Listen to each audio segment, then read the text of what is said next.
Watching her drain the purple moon demon wolf down to a husk, though, left me a little uneasy about my own future. If her pull was ever that strong on me, I did not much fancy being wrung out into a dried human skin, and I made myself stop picturing it. She withdrew the spear and shrank back to her ordinary shape, then came skipping over, the little figure barely reaching my chest, and tipped her face up to ask whether she had been amazing. I told her she was the most amazing of all, and stroked her hair and said she had earned the largest share of the credit today. Her eyes went sly, and she said that in that case I had better reward her properly. My smile stiffened on my face. Was this reward of hers a proper one or not? And one look at those eyes told me it was very much not. Ever since her awakening, her whole personality had leaned harder and harder into fire itself, blazing and forward and hard to fend off. I was still turning over how to send her gently away when a wolf howl rolled out of the deep mountains and stopped me cold. A tremor ran through a pass leading deeper into the range. Another surprise was building a single territory really cursed to be this hard for me.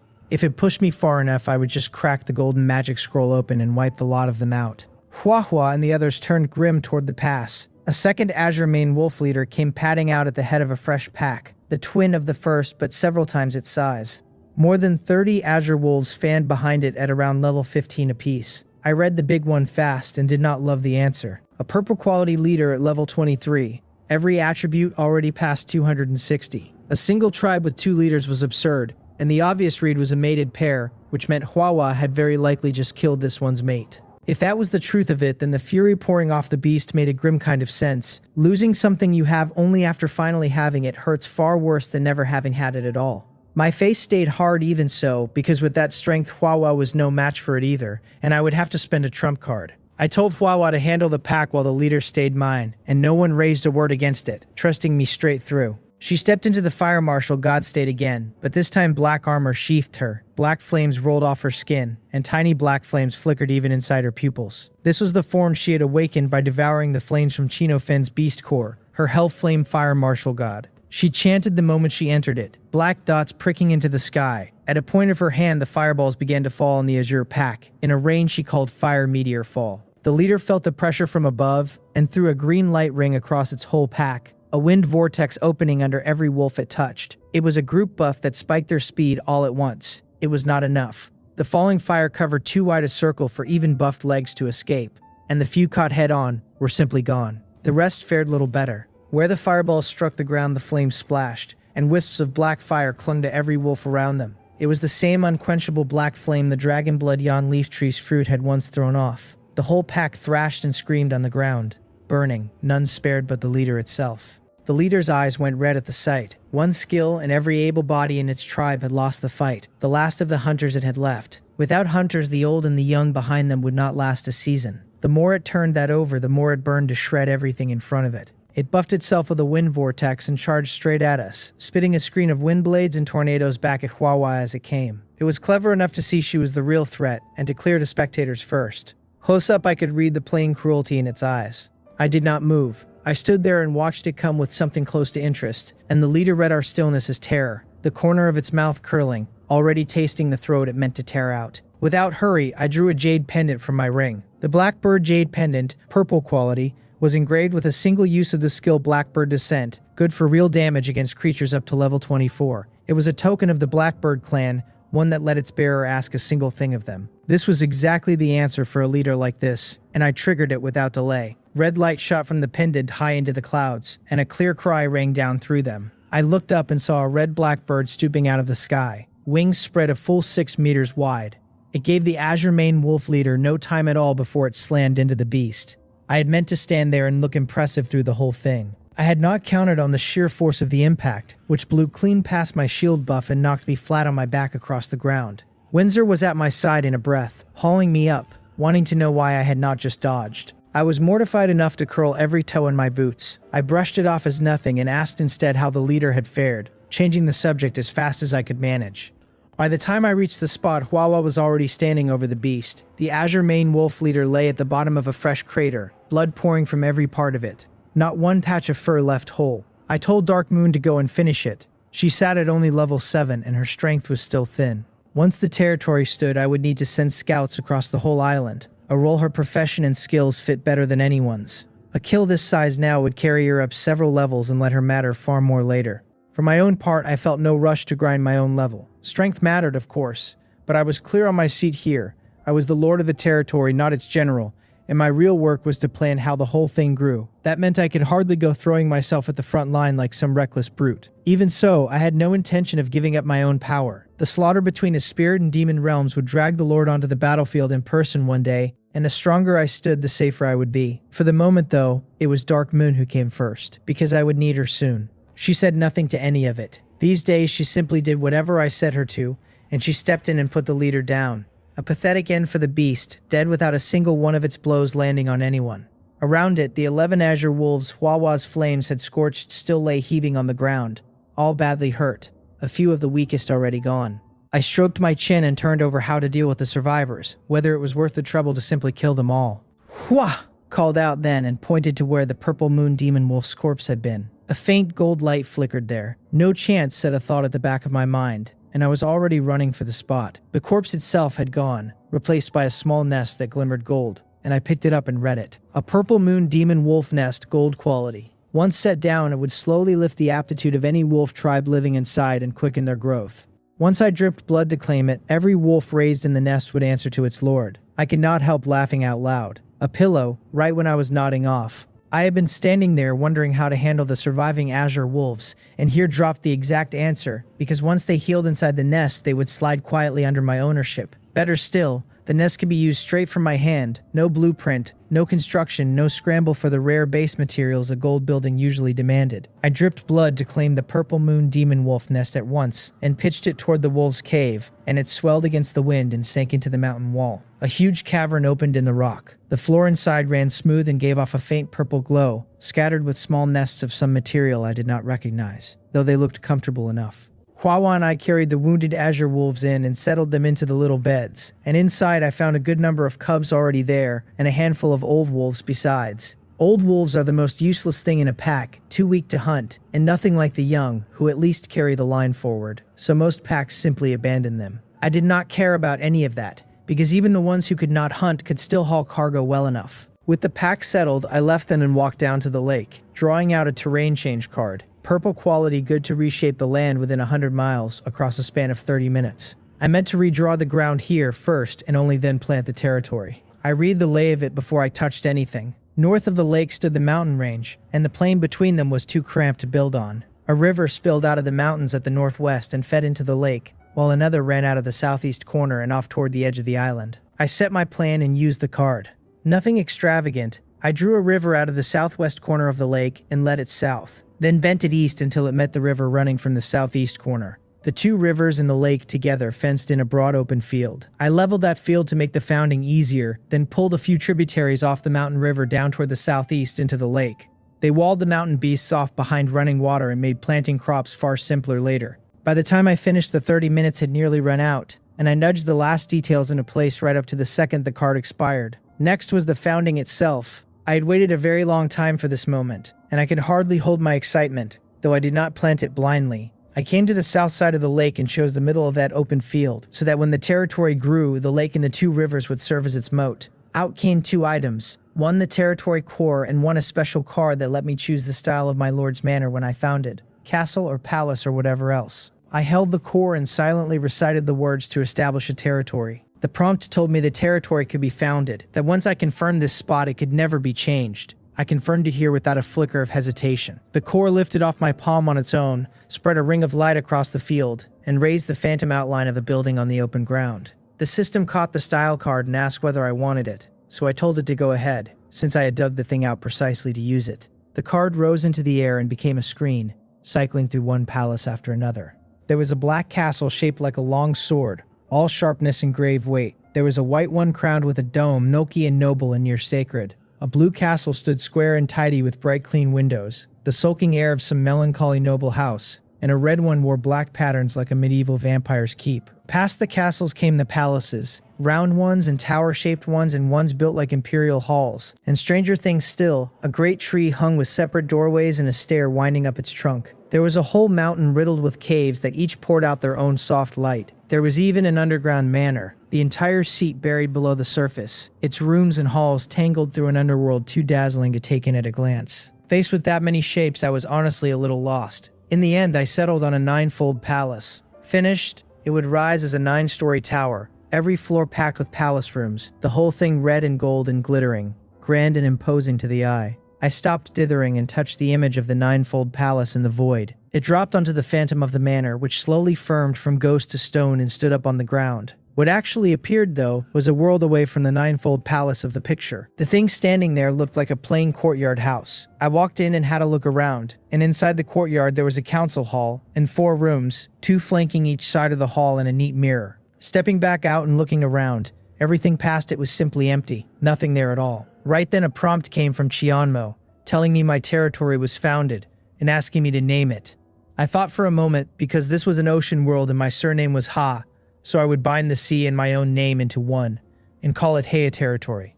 The panel told me the name was set and that it was updating, and I should wait. That caught me off guard. Would the whole information panel change now that a territory stood behind it? And honestly, the thought of it left me curious. Then a global announcement rolled out, not once but 3 times in a row. It declared that Lord Ha Xin had founded a territory called Heha, and that as the first to do so, I was granted the title First City Lord under Heaven. The 3 repeats did not surprise me much, since a milestone like this earned an announcement easily enough. The title was another matter, and I was quietly pleased with it, since it was mine and I had earned it. Whether it carried any real use now, or was only a grand name, I could not say, because the panel was still updating and would not let me check. If it turned out to be pure decoration with no practical weight behind it, that would take a lot of the fun out of it. I stayed calm about it. Everyone else, apparently, did not. The World Channel detonated the moment the announcement landed. Every lord still adrift out at sea flooded it at once. Some gaped that the big shot had truly founded a territory. One wailed that the gap between them had grown wider than the distance between a man and a wild boar. And another admitted he had very nearly given up before this. A few sneered that it was all luck in a lucky island. A few more shot back that luck was just another word for strength, while everyone gawked at the title and the sheer swagger of First City Lord under Heaven. I did not open the channel to look, though I could guess its shape well enough. Instead, I worked through the stream of congratulations Lee Kyo and Bakeseal and the rest were firing at me, answering each in turn. With the panel mid-update, I could not buy wood yet, but an island like this hardly lacked for it, and as long as I had hands, I had timber. There was a snag, though. If everyone came ashore, my tower ship sitting out by the shore would be left exposed, and if some demon beast or sea beast wandered up and broke it, then I would be left weeping. Sailing the ship in was no option, since the river ran too narrow, and a few more terrain change cards to widen it would have been wonderful. With no clean fix at hand, I simply kept people aboard for the time being. I called Little Blue up and had Windsor ride him back to the tower ship. Before they went, I told Windsor that she and Harui would hold the ship, and that Little Blue could ferry the rest of the commoners across. She nodded and turned to go, and then something occurred to me and I stopped her. I added that Huawa should go too, since we had not hunted at all today, and the 3 of them could handle it together. She was reluctant, but she knew real business when she heard it, and did not drag her feet. Huawa and Windsor left riding Little Blue, and I looked around to find only Seokpan and Dark Moon still with me. I told the 2 of them it was time to fell some trees and throw up a few dwellings. There was only the one lord's manor, and even packed to every corner it could never hold that many commoners. Nor did I mean to house them there. In the days ahead, only my own family would live inside the manor, and everyone else would take rooms outside it, which suited the pile of residential building blueprints already in my hands. Future heroes, I could always settle in higher grade lodgings bought and raised for the purpose. Seokpan and Dark Moon had no complaint. They took the axes I pulled from my storage ring and set to work. Plain axes with no attributes, dropped like so much junk during ordinary hunting. A great deal fell during hunts, honestly, most of it worthless. Axes and saws and bedding and the like. I had long since stopped paying it any mind and simply swept it all into my ring. I picked up an axe of my own and meant to go cut trees. Right then Shanmo's voice surfaced again. After all this quiet, popping back out of nowhere, she told me that since I was first to found a territory, she was granting me a talent slot. That rocked me. A talent slot was a genuinely fine thing, since it would let me take on a whole second talent. A combat talent above all would be ideal, because my 100 transformations was monstrous in its own way, but did nothing directly for my fighting power. A second talent that raised that would push my personal strength up hard. I was still busy fantasizing when Chiamo surfaced once more. She told me to choose the 2 founding rewards without delay, and 5 images bloomed in front of me, every one of them shining gold. I burst out laughing at that, because being first to found a territory clearly came stuffed with perks. 5 choices for 2, another pair of gold items on the way. I went down them one at a time. The first was a terrain change card of gold quality, able to reshape the land within 1,000 miles across a full hour. and I cursed happily the instant I read it. This was precisely the thing I had been eyeing, since it could widen the island's river wide enough to run large ships and spare me from posting guards on vessels by the sea forever. No rush, though. I would read the rest before I decided, since guarding ships was hardly a crisis, more of a nuisance than anything even without this card. The second was a myriad cities shop, gold quality, stocked with goods from most of the cities on the continent, the spirit domain and the demon domain, and even so-called small worlds. My eyes lit at that one. With it I could buy whatever I lacked and never sweat a sourcing problem again. Since it was an item rather than a blueprint, I could set it down and use it at once, no materials required. The last line of its description snagged me though. It named the spirit domain and the demon domain, both of which I knew, and then it named small worlds. What exactly were those? Were there places on this continent that lay outside Shiano's will entirely? And I had no way to run that down now, so I tucked the question away to chew on later. I tapped the third image for its information. A hero summoning card. Gold quality, good for 1 gold tier hero on use. Not a single bad item in the lot, every one of them enough to make you drool. This one tugged at me less than the others, if only because I already kept a fair stable of top tier heroes and was not short of them in the near term. So I marked it as a fallback and moved on.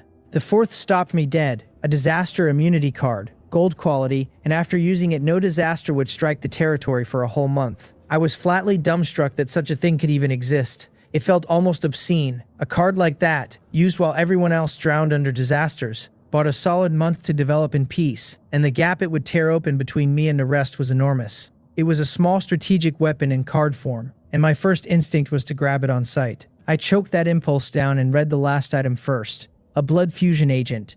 Gold quality, able to fuse bloodlines, a core material for demon mark masters. I laughed the moment I finished the line, because I had wanted a golden blood fusion agent for ages to fuse my dragon blood, and had never once landed one. I had been planning to buy it up at Chianmo City eventually, and here it dropped straight into my lap, since every item on offer this round happened to be something I needed. Wonderful, and also a genuine headache, because each one was excellent, each one useful, and I wanted the whole set. I had to stay cool and weigh the pros against the cons and pick what actually fit me. Take the terrain change card first. With it I could reshape the ground and let large ships pass in and out of the territory and the sea. And yet, thinking it through, the card carried less weight than it looked. I would have far more warships down the line, and it made no sense to dock the whole fleet up against the territory. Every one of them would eventually berth at a proper harbor by the sea, a place I would build into a military port anyway. As for the nuisance of guarding ships in the meantime, my eyes lit. Because I already had a teleportation array, I could simply run an array between the territory and the port. That would make the trip between the two places far safer. A handful of guards left on the ships would be plenty, and at the first sign of danger they could ping through the array and pull quick support, which solved the whole thing. The array would need building sooner or later regardless, and once that harbor grew into a military port, the traffic between the two would only climb, so putting it in now was simply good timing. I felt quietly lucky that I had bought a few extra arrays back then. Had I bought only one for myself and burned it here, I would have none left. Later, when I raised a sub-city, there would be no convenient road between the two. Having thought that through, I struck the terrain change card off my list.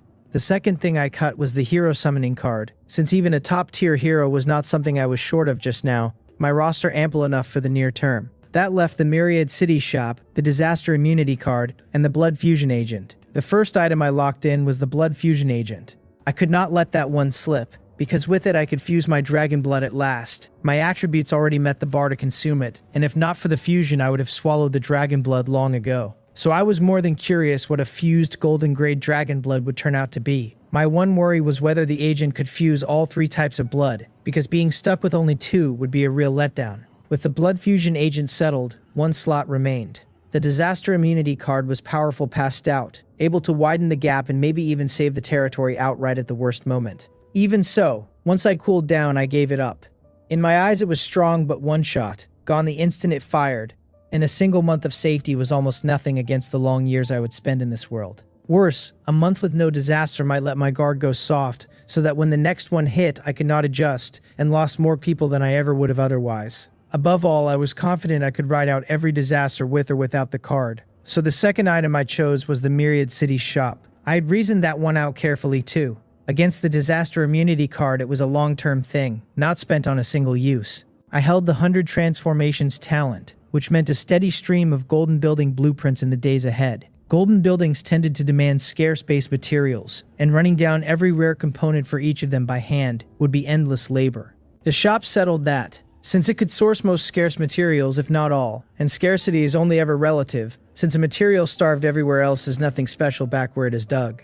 Unless I hit something the whole world lacked, I would have no complaints. Once I confirmed and claimed, 2 items settled into my hands. In my left sat a silver-white porcelain bottle patterned in red, and inside it a golden liquid, the blood fusion agent. In my right lay a miniature shop the shape of a single-story palace with flying eaves at all 4 corners. It was the Myriad Cities shop, which needed only a chosen spot to spring back to full size. I was in no hurry to place it since I had not properly laid out the territory yet, so I put it away and drew out the 3 types of dragon blood instead. The Demon Flame Twin-Winged Dragon Emperor's blood, the Azure Sea Dragon Emperor's blood, and the Underworld Sea Demon Dragon Emperor's blood. I poured all 3 into a clear porcelain bottle and let the blood fusion agent trickle in after them. As the golden agent met the blood, the 3 colors began to move. The blue of the Azure line, the purple of the Underworld line, and the black-red of the Demon Flame line all wound together with the gold, 4 colors braiding in the glass. Little by little, they bled into a single shade, the blood turning black with red and purple and blue sparks winking through it. I breathed out at the sight, since I had feared the agent would only stretch to 2. I read the results eagerly. Azure Underworld Demon Dragon Emperor's blood. Gold quality, which on consumption granted its bloodline and a high chance to lift every attribute. The catch sat right underneath. It wanted an average attribute of 60 to consume, 10 points steeper than before, and it still warned in plain words that in the worst case the body could burst and the drinker die. My expression wavered, because it was genuinely potent with that all attribute odds, and the bar had climbed on me too. Having come this far though, giving up was the one thing I would not do. My attributes met the mark. The treasure sat right in front of me, and fortune favors the bold, so down it would go. I pulled out a healing orb, a special item that would flood my body with fierce recovery for 10 minutes, quickening healing and hardening vitality. I had earned it through 100 transformations and saved it for exactly this. I called Dark Moon and Seokpan over and told them to stay close and keep watch, since I was about to consume something. Neither asked a single question. One answered that he understood, the other that she had it. I led the pair into the Lord's manor, and sat cross-legged in the open courtyard, then tipped my head back and drank the Azure Underworld Demon Dragon Emperor's blood down to the dregs. The force that woke inside me the instant it went down was enormous. It ripped through my flesh and blood while it remade them, and the sheer pain of it twisted my face. I swallowed the healing orb fast, and a milky light rose off my skin as a cool current threaded through me and set to patching the torn places as quick as they opened. Destruction and repair ran at once inside me, my own body the battlefield, and all I could do was endure the crushing pain of it. I clenched my teeth and held on, because there was no turning back now, only the choice to grit through it, succeed, and I would clear the dragon gate, my strength transformed, the benefits immense, fail, and there was only death, everything I held scattered like clouds into nothing. Off to the side, Dark Moon and Seokpan watched my body swell with straining veins and split with wounds that opened and healed and opened again, a slow, endless suffering of 1,000 cuts. Seokpan sighed inwardly that the Lord's will was iron, since he could never have borne pain like that himself. Dark Moon looked simply heartbroken, as if she would have taken my place and swallowed the whole of it herself if she only could. It felt like a single instant, and it felt like forever. The pain in me gradually thinned and gave way to waves of numbness, and I found my body brimming with power, far stronger than before. I opened my eyes and let out a long, spent breath, the healing light still clinging to me, which meant less than 10 minutes had passed. I did not get up, since the enhancement was not finished, but seeing the way the 2 of them stared, I smiled and told them I was fine now. Only once she saw me hold did Dark Moon finally let her breath go. After settling her, I drew out one more thing, a bloodline evolution potion of gold quality, which would push a bloodline to evolve, though the higher the bloodline's quality, the weaker the potion's effect. I had pulled it earlier from the blood fusion agent through 100 transformations, and I had decided to chase the dragon blood with it, to squeeze out a little more. I drank it down without delay, and this time a warm current spread through me instead of pain, the whole thing ending smooth and easy. I itched to test the new dragon bloodline at once.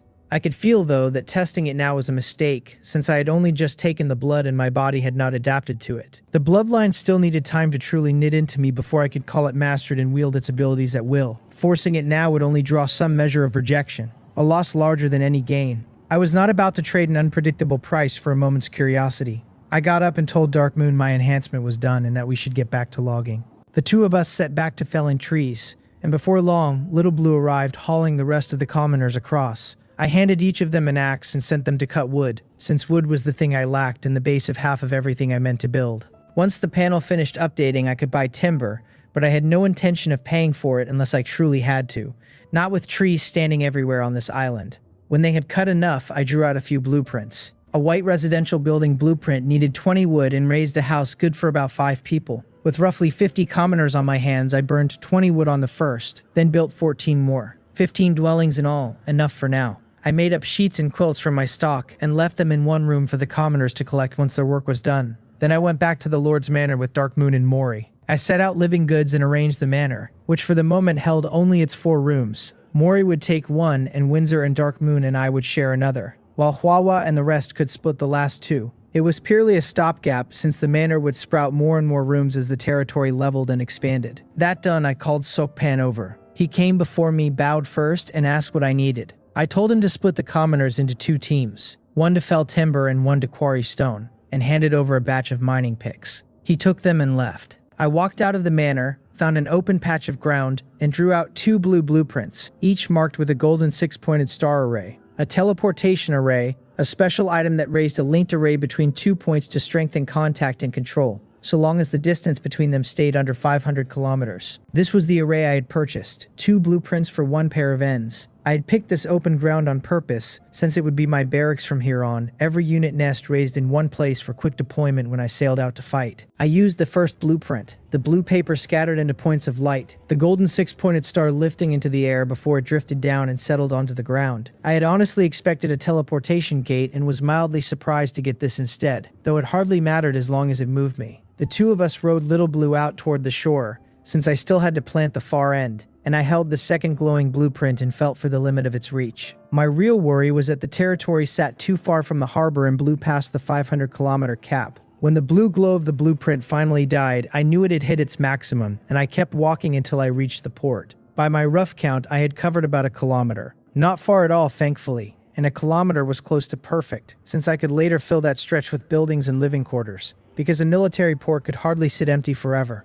Once this place developed, there would be plenty of people stationed here, and that 1-kilometer band between the array and the harbor made fine ground for a small town. I glanced at the port and found it deserted, so Windsor and the others had clearly already gone hunting. I turned and set the far teleportation array blueprint down at the greatest distance it would hold, and just like before, a golden hexagram bloomed on the ground. Stepping into it, I felt a ripple pass through me, and by the time I caught up with myself, I stood back in my own territory. I walked into the array again and reappeared before Dark Moon. Then I said a passphrase on the whole thing, since otherwise any creature that wandered into the pattern would be swept across automatically. That would leave my territory open to some demon beast blundering in out of nowhere. With the passphrase locked, that danger was cleanly shut. I told Little Blue to head back, since I meant to explore the island. He would have none of it, chirping and plainly set on following me, so I smiled and changed my mind, realizing I could ride the rivers and study how the island's water actually ran. I stopped refusing him, and with Dark Moon I climbed onto his back and told him to swim the river so we could map its branches.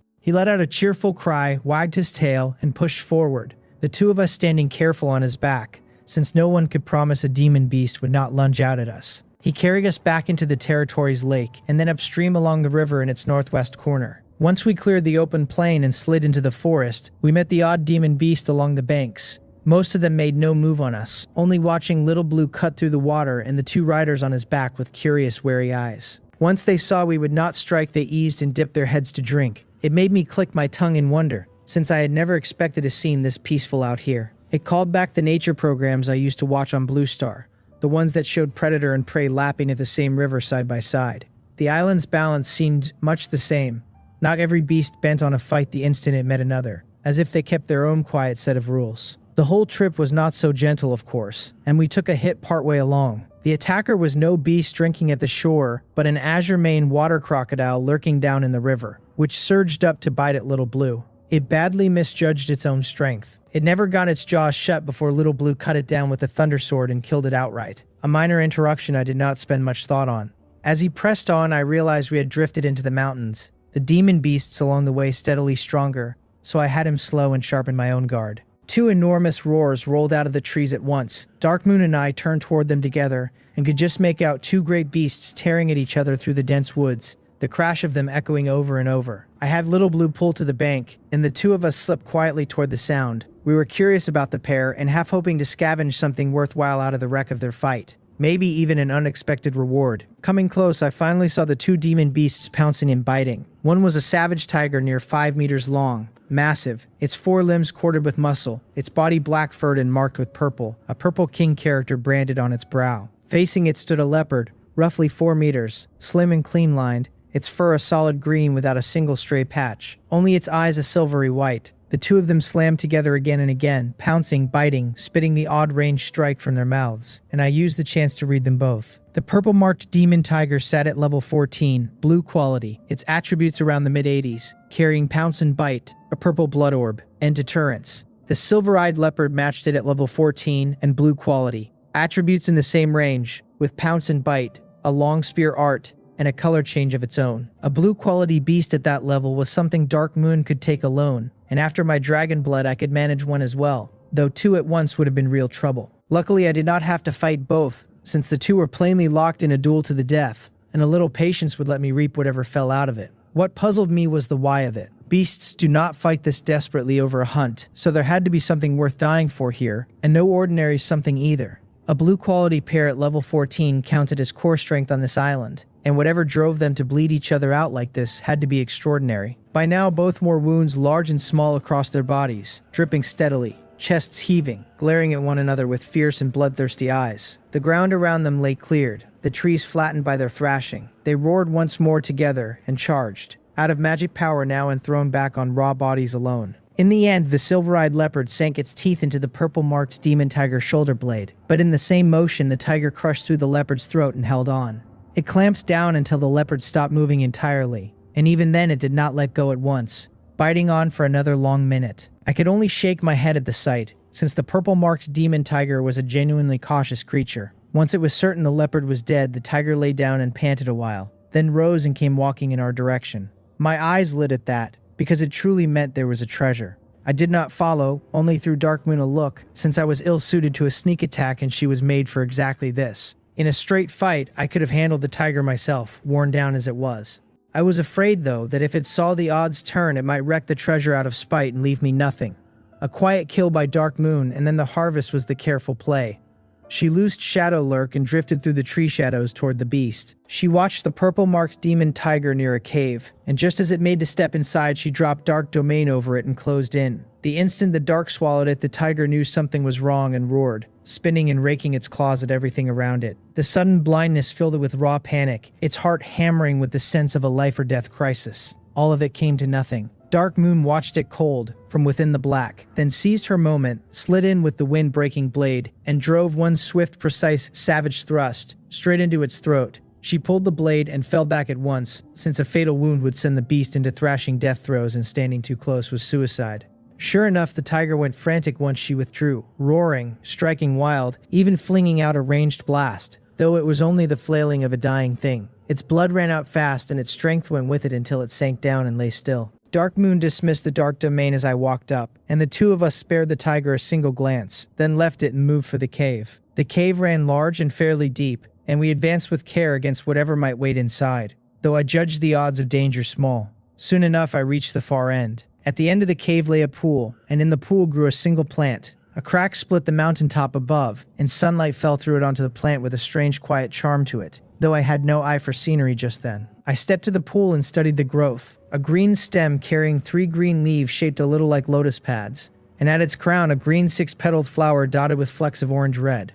I read it with my spirit eye, an azure life flower, purple quality. On consumption it stood a fair chance to purify a demon beast's bloodline, and even lift its quality, while its roots and stems could raise the quality of the demon clan too, if less well. That delighted me. An unexpected haul this time out. The thing worked something like a talent quality enhancement card or a bloodline evolution potion. My only demon beast was Little Blue, and he already sat at gold quality, yet the note about purifying bloodline meant he could eat it, and perhaps his line would climb further still. The roots and stems I could hand to the Azure Manewolves, who would be my subordinates and my helpers soon enough. I dug the Azure Life Flower up whole, roots and all, then searched the rest of the cave and turned up nothing else. Leaving it, I gathered the corpses of the purple-marked demon tiger and the silver-eyed leopard, since their flesh and blood were fine things. Steady eating of that grade of meat would harden a person's body and give any future offspring a better shot at high talent. Back at the riverside, Little Blue was still waiting. Rather than pocket the flower, I fed it straight to him and left the effect to luck. Then the two of us mounted up and I told him to head home since we had been out a good while. Following the river back, I set Dark Moon to watch the surroundings and started sorting the items I had pulled with the resource fishing rod that morning, reading them one by one. The first was a tool, a rectangular box, and inside it lay a white powder. I checked it with my spirit eye, and my face fell. A decontamination powder of green quality, a potent cleaner, a pinch of which would wash clothes spotless, and with a lovely scent besides. What kind of useless thing was this? It was laundry detergent, nothing more, boxed up so grandly that a stranger might have mistaken it for a treasure. I flung it into a corner of my ring, more than a little annoyed that reality had made a fool of my hopes. The second item was another tool, a square clear bottle of green liquid that gave off a faint green glow, and I kept my expectations low this time after the first letdown. The reading came back as growth liquid, blue quality, which poured over a plant's roots would speed its growth as much as 30 times over. Now that one was useful, since down the line I could plant some rare treasure of heaven and earth, douse it in this, and rush it to ripeness. The last item was a tool as well, and a strange one, a small tree model about 20 centimeters tall and wholly black. The oddest part was that the tree bore no leaves, only branches of every color sprouting from its limbs, slender and long, with a few round bumpy red fruits clustered at its roots. I turned the exquisite little thing over, thoroughly curious, and read it. A vermilion fruit colorful branch tree, purple quality usable as a defensive force whose colored branches would strike at any enemy that came near. The vermilion fruits at its roots would detach and float up once ripe to replenish vitality and heal wounds. A fine item. It could guard the territory and yield healing medicine both. 2 birds with 1 stone. And being purple grade meant I could ride my talent and push it up to gold. My luck was running well. 2 decent hauls out of a single morning's resource fishing. I put it away. Apart from a few oblivious demon beasts, the ride home was quiet. Little Blue slid into the lake while Windsor and I went to the Purple Moon Demon Wolf Nest, where I pulled out the root of the Azure Life Flower and tossed it in. The instant it landed, every Azure Mane Wolf swung toward it, and a crowd of them rushed in scrambling for the thing. I did not bother with their squabble, since whoever won it would be my subordinate all the same. Every one of them serving me down the line.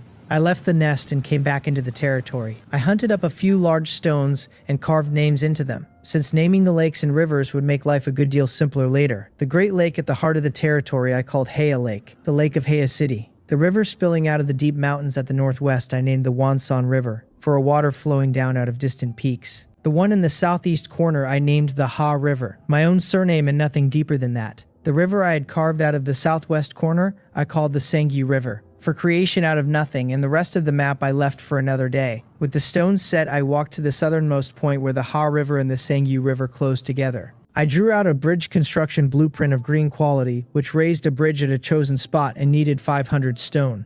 I spent the stone the commoners had quarried that day to build it. A flash of light and a stone span rose over the water, joining the north and south banks. I carved a name into it and called it the Nameless Bridge, for the plain reason that I could not think of anything better. From there, I went back to the residential building quarter and drew out more blueprints.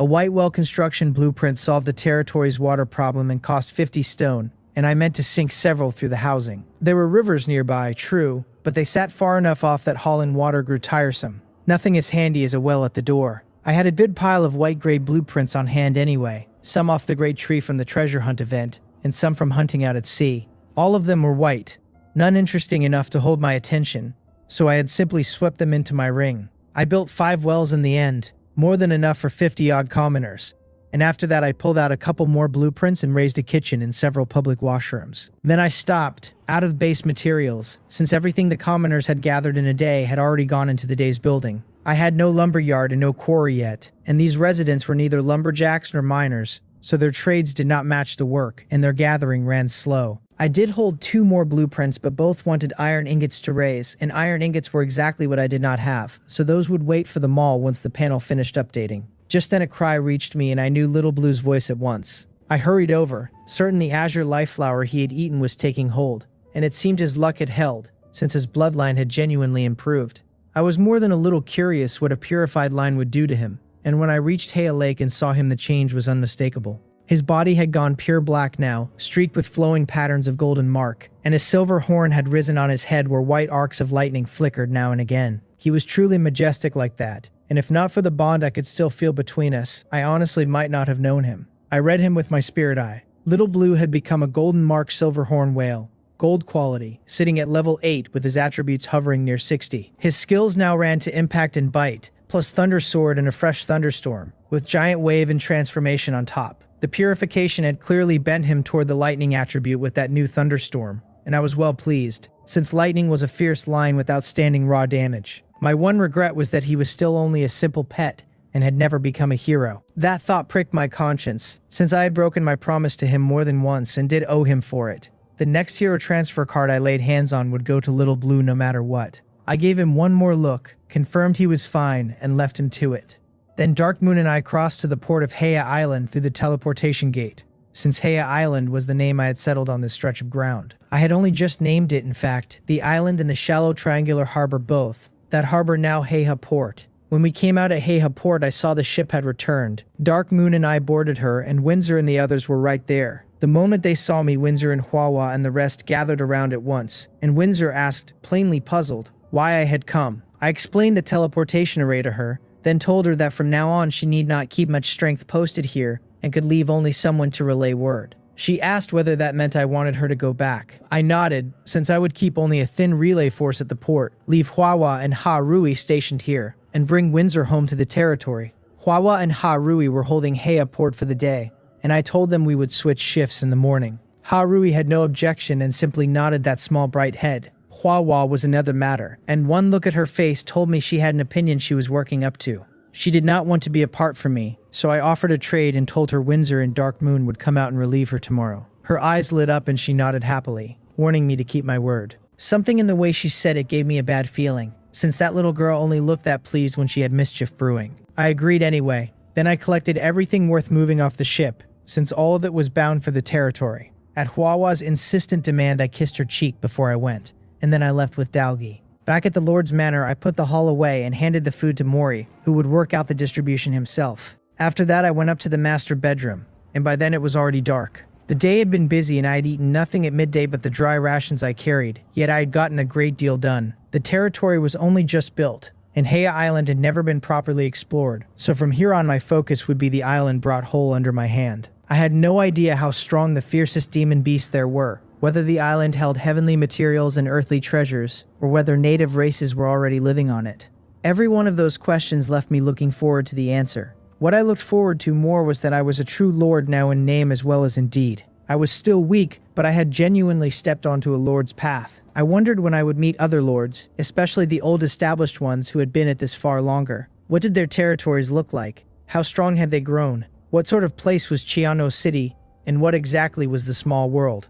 Knowing I would learn each answer in time left me restless. After dinner, I went back up and did not immediately run the day's 100 transformations. Instead, I sat and talked with Windsor and Dark Moon, since it had been a long time since the three of us really talked. Naturally, the conversation ended somewhere warmer than it started. Later, I lay looking at the two of them asleep beside me, with a small smile, because I had not expected the dragon blood to leave my body in such absurd condition. It seemed I ought to track down a few more of those, preferably in the company of beauties from a few more races. I had worked myself half to death in this world for a long time, so I saw no reason not to enjoy the results. The exercise was over, which meant it was time for the day's 100 transformations. It was the territory's first day, and I wanted good luck out of it. My first item was a blue civilian summon card off the Great Tree from the treasure hunt event, the last of that batch. Every other blue-grade item in my ring had been bought from Wang Mok, and those were an assortment of odd junk. I did not specify a type and simply ran the talent. Golden light flashed, a golden card sat in my hand, and I nearly laughed out loud at starting the night with gold. The card was a hero summon card of gold quality, and using it would randomly summon a legendary hero. My mouth was very nearly splitting my face open. I hoped for a female hero, though I would hardly have turned my nose up at a male one. I pulled on my pajamas and went outside to summon, since that risk of a male hero was exactly the problem, because my women were in the room. Out in the open, I used the card. Golden light flashed. I saw clearly what had come out of it, and joy went through me, because the hero was a woman. I sized her up. She stood a full 185 centimeters, near enough my own height, and wore a set of beast-hide clothes. The upper piece was a tight short-sleeved shirt that left her tanned arms and slim waist bare, and the lower piece was short shorts that barely covered her thighs. She looked strong and vigorous all over, with a wild edge you could feel from 3 paces. What caught me hardest was the tiger tail behind her and the tiger ears on her head. She was a tiger-eared beast girl of the tiger race. She looked me over in turn, the lord in front of her in black one-piece pajamas, with a handsome face and light in his eyes. She saw me sizing her up and did not mind it, since a lord examining his own subordinate is nothing strange. Then she stepped forward, went down on one knee, laid her right hand over her chest and bowed her head, giving her greeting to her lord as Tiger Mountain. A woman named Tiger Mountain. I decided that was probably just how the tiger race did things, and I told her to rise. Then I read her personal information, and she was legendary at level 6. Her strength was 53, and her agility 50, her defense 55 with 16.5 on top, and her intelligence 50 with a mana value of 500. Her profession read Hero, Shield Warrior, and her skills were Tiger Body, Absolute Defense, Shield Bash, and Tiger Roar, with a purple Divine Wood Shield as equipment. Loyalty sat at a full 100, and her affinity toward me already read 75 points, which puzzled me. My eyes lit up at the Shield Warrior line most of all, because my people had always lacked a real front line. I had been thinking I would have to train Seokpan into one. I felt a flicker of apology towards Seokpan, since the problem was never that he lacked excellence, only that the competition had arrived from another category entirely. I asked her to introduce her skills, since a hero's skill details are not something I can read off a panel, and the hero has to explain them. Tiger Mountain went through them one by one, without hesitating.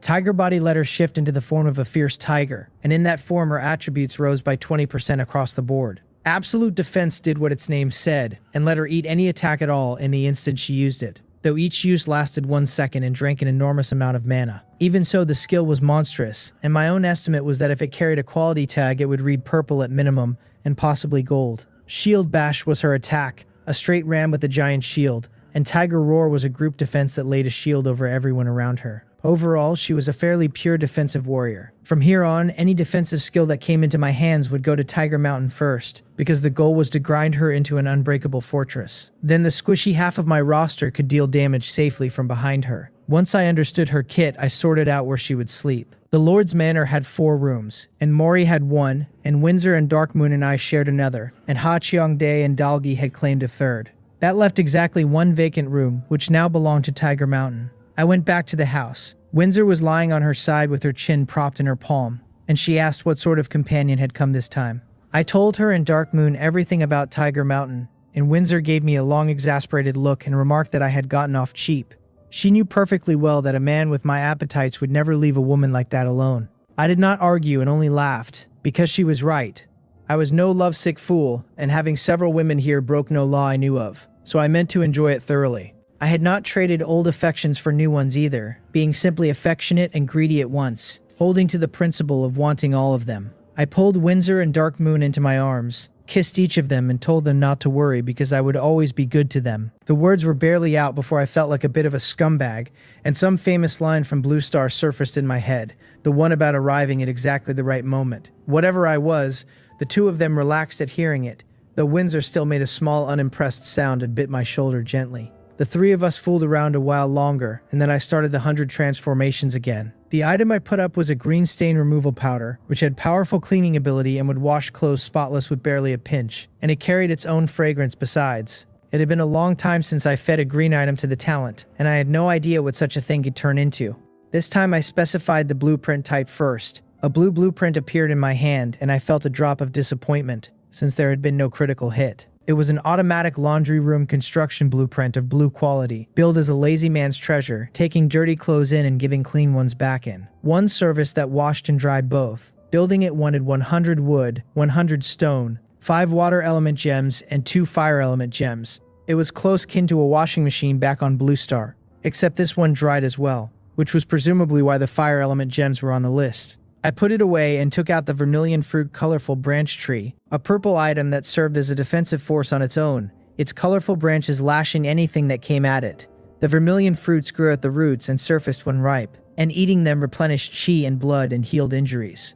I decided to feed it to the talent directly. Its value simply did not compare to a gold quality item. My territory was hardly short of defensive trees either, since I already held the Mist Tree Seed and the Guardian Tree Seed, and a few similar things that only needed time, so I specified the same type and chanted 100 transformations in silence. Golden light passed, and what sat in my hand was still a tree model. This one was emerald green, its wide canopy packed with emerald leaves, the whole thing giving off a green fluorescence thick with life. One glance was enough to know it was no ordinary thing. It was a life ancient tree of gold quality. Placed down, it would grow into a life ancient tree, and standing near it would heal injuries and improve physique. And beyond that, it held other special abilities. Then came the note at the bottom, which said that when the life ancient tree evolved to its final stage, it could give birth to the spirit race. I read that twice and sat there dumbfounded, because giving birth to a race is the same as owning one. Then I got hold of myself, since for now the tree only healed, and whenever the spirits came it would not be soon. What I was truly curious about were the special abilities the description refused to name. Turning a vermilion fruit colorful branch tree into this was pure profit. So I put the tree away for the morning, looked at the two women beside me and smiled. The moon set and the sun came up. I got up and washed, since every room in the Lord's Manor came with its own bathroom and kitchen. Then I left the territory alone through the teleportation array and came out at Haya Port because I wanted to burn my 3 resource fishing rod chances early. What put me in a foul mood was that the information panel still had not finished updating, and there was nothing I could do but wait. I boarded the ship and found Hwawa and Harui each stretched out on a lounge chair. I took the empty chair, pulled out the resource fishing rod, and cast the line into the sea. The moment the line was out, both of them crowded me. Harui was harmless enough, circling my head without stopping, but Hwawa was a great deal more trouble. She sat herself across my legs, wrapped her arms around me, and rubbed her face against my chest. And it was early in the morning and I am only human. She noticed the effect at once and a smug little curl came into the corner of her mouth. Then she asked me, in the most innocent voice she owns, what sort of weapon I was carrying in my pocket. My face went flat and I lifted her straight off my lap, since the brat had actually gone and teased me. She did not care in the slightest and only giggled. Not long after, my first item of the day came up, a porcelain white circular plate. It was an incubator of blue quality, and setting the eggs of egg-laying creatures on it would hatch beast eggs automatically. My face lit up, because I happened to be carrying a chaos heavenly exotic beast egg I had never been able to hatch. Whether the incubator would work on it, I had no idea, but either way I had to try. I had a premonition that once that chaos heavenly exotic beast came out of its shell, it would be an enormous help to me. I put the plate away and waited on the second item. The second came up as a construction blueprint, and it was green, which soured me before I read it. I had too many high-quality things in my hands now to have much respect left for green quality. I read it anyway. It was a Magic Palace construction blueprint, and a Magic Palace records various magic skills that can be learned by anyone meeting the conditions, with the caveat that the skills inside sit below green quality. Building it wanted 500 wood, 500 stone, 30 water element gems, 30 gold element gems, 30 fire, 30 earth, 30 wood, 30 light, and 30 dark element gems, plus 100 spirit crystal. My eyes still lit up, because with it my subordinates could actually learn magic skills. What dissatisfied me was that the skills inside were green quality, low in both level and grade, tasteless to eat, and a waste to throw away. On top of that, the base materials it wanted were far too many and too varied, and the list did not look like a green buildings list at all. I put it away regardless. I had the 100 transformations talent, and nothing stopped me from feeding the blueprint to it later and hoping a burst of luck pushed the whole Magic Palace up a tier. Thinking pleasant thoughts, I cast the rod back into the sea and hoped the third item would be truly good. A gold quality piece for preference. Imagination is beautiful, and reality is cruel. The third came up fast and came up glowing blue, and the disappointment landed before I talked myself out of it, since purple and gold do not come easily. What I had pulled up were 2 small round milky white stones, smooth all over with golden patterns spreading across them in rings. They were communication spirit stones of blue quality, and each party holds 1 to speak across a long distance. That was a genuinely pleasant surprise. Moving information around a battlefield matters enormously, and the thing is just as useful in daily life. If I handed 1 to Windsor right now, the military port in the territory could talk whenever they liked, with nobody running back and forth, and no delay. I put the pair away, got up off the lounge chair and stretched, and that was the day's resource fishing finished. The harvest was mediocre and held no real surprises. I left Harui behind on the bunk, called Hwawa, and we went back to the territory through the teleportation array. I wasted no time and walked straight into the Lord's Manor. Mori had breakfast on the table already, and Windsor and the others were eating, so I found a stool and joined them. We talked and laughed our way through the meal and finished quickly. Then I went back outside, because a long list of things was waiting on me. I found an open patch of ground and took out the life ancient tree, the gold quality one from yesterday's 100 transformations, and I meant to plant it now. I threw it onto the ground. It grew against the wind the moment it landed and became a tree 5 meters tall, lush and green and towering. The life aura pouring off it was strong enough that standing near it made me noticeably more awake, and it was everything the name promised. I read it with my spirit eye and found a gold quality life ancient tree at level 2, strength 30, agility 25, defense 32, with 1 skill called Healing Light. That stopped me, since a 5-meter tree turning out to be level 2 was not what I expected. The single lonely skill surprised me more, because I had assumed a thing like this would be terrifying out of the box. Even so, I was fairly satisfied, because healing light alone was worth having. What I did not know was how to make the tree grow faster, and a fully grown life ancient tree would be an absolutely monstrous existence. Then something occurred to me and I pulled 2 more items from my storage space. One was a green fertile soil that raised plant growth speed by 10 times. The other was a blue growth fluid that accelerated a plant when poured at the root, up to 30 times normal speed. I gave the whole lot to the life ancient tree. I had gotten fertile soil before, most of it off hunting trips, but all of that was white quality and only raised growth by 5 times. I spread every bit of soil I owned across this patch of ground, because I meant to plant things here from now on, including the seeds of the treasures I had been hoarding, so I took out the rest of them. There was a purple guardian seed which grows into a guardian soldier once planted, the strongest of them able to stand against level 24 creatures. There was a white origin apple seed, a heavenly material and earthly treasure seed that would give me the origin apple. There was a blue dragon bloodfruit seed, a profound grade treasure that dragon python type creatures adore, carrying a real chance to optimize their bloodline. Last was a purple earth mother ginseng seed, which would raise the precious earth mother ginseng. I planted all of them into the fertile soil. 3 of the 4 were heavenly material and earthly treasure seeds, and the 4th was the guardian soldier line, and I had 4 of those seeds altogether. A fully grown guardian soldier is a power on the order of level 24, and 4 of them standing in my territory was not a small thing. I looked over the plot and could not keep the satisfied smile off my face. From today the place had a name, and the name was the Spirit Plant Garden. I hoped that in time it would hold more heavenly materials and earthly treasures, and more exotic flowers and rare grasses, until it earned the name honestly. Then I took out a purple Abyss Holy Wall construction blueprint. Built and raised to maximum level, an Abyss Holy Wall can block destruction from king level creatures, and the construction requirement was 4,000 pieces of stone material. I did not have anywhere near that much, but the wall had to come first regardless, because only a city wall gives a territory any guarantee of safety at all. So today every resident would go mine stone. I called Sokpan over and handed him the job. After that, I walked out toward the outer edge of the territory and took out a bag of green mist tree seeds. Planted around a territory, mist trees release a mist that conceals the territory's information and makes the place far safer. I put one in the ground every so many paces, then called a few residents over to water them. Once these trees grew, their mist would hide my territory better than anything I had now. Demon beasts have an instinct for chasing fortune and dodging disaster, and a beast that meets a bank of strange mist gets cautious and goes around rather than through. That alone would spare my territory a great deal of unnecessary trouble. If only I had a great deal more growth fluid. With enough of it, the heavenly materials, the life ancient tree, the guardian soldiers, and the mist trees could all be rushed to maturity at once. With those jobs finished, I went back to the Lord's Manor, where only Tiger Mountain and Mori remained. Windsor and the others had taken the communication spirit stone I gave her, and gone off to prepare the day's hunt. Right then a notice from Xianmo reached me, telling me the information panel update was complete, and asking me to check it promptly. I opened it at once, since the thing had kept me waiting long enough. It still ran in 2 rows. The top row had not changed, and still held only personal information, leaderboard, and territory. The bottom row was where the change lived. It had carried 5 options before: chat and trade and construction, and personal shop and technology, and now the personal shop was gone and 4 remained. I clicked through each one to see what else had shifted. Personal information was untouched, but the leaderboard had grown,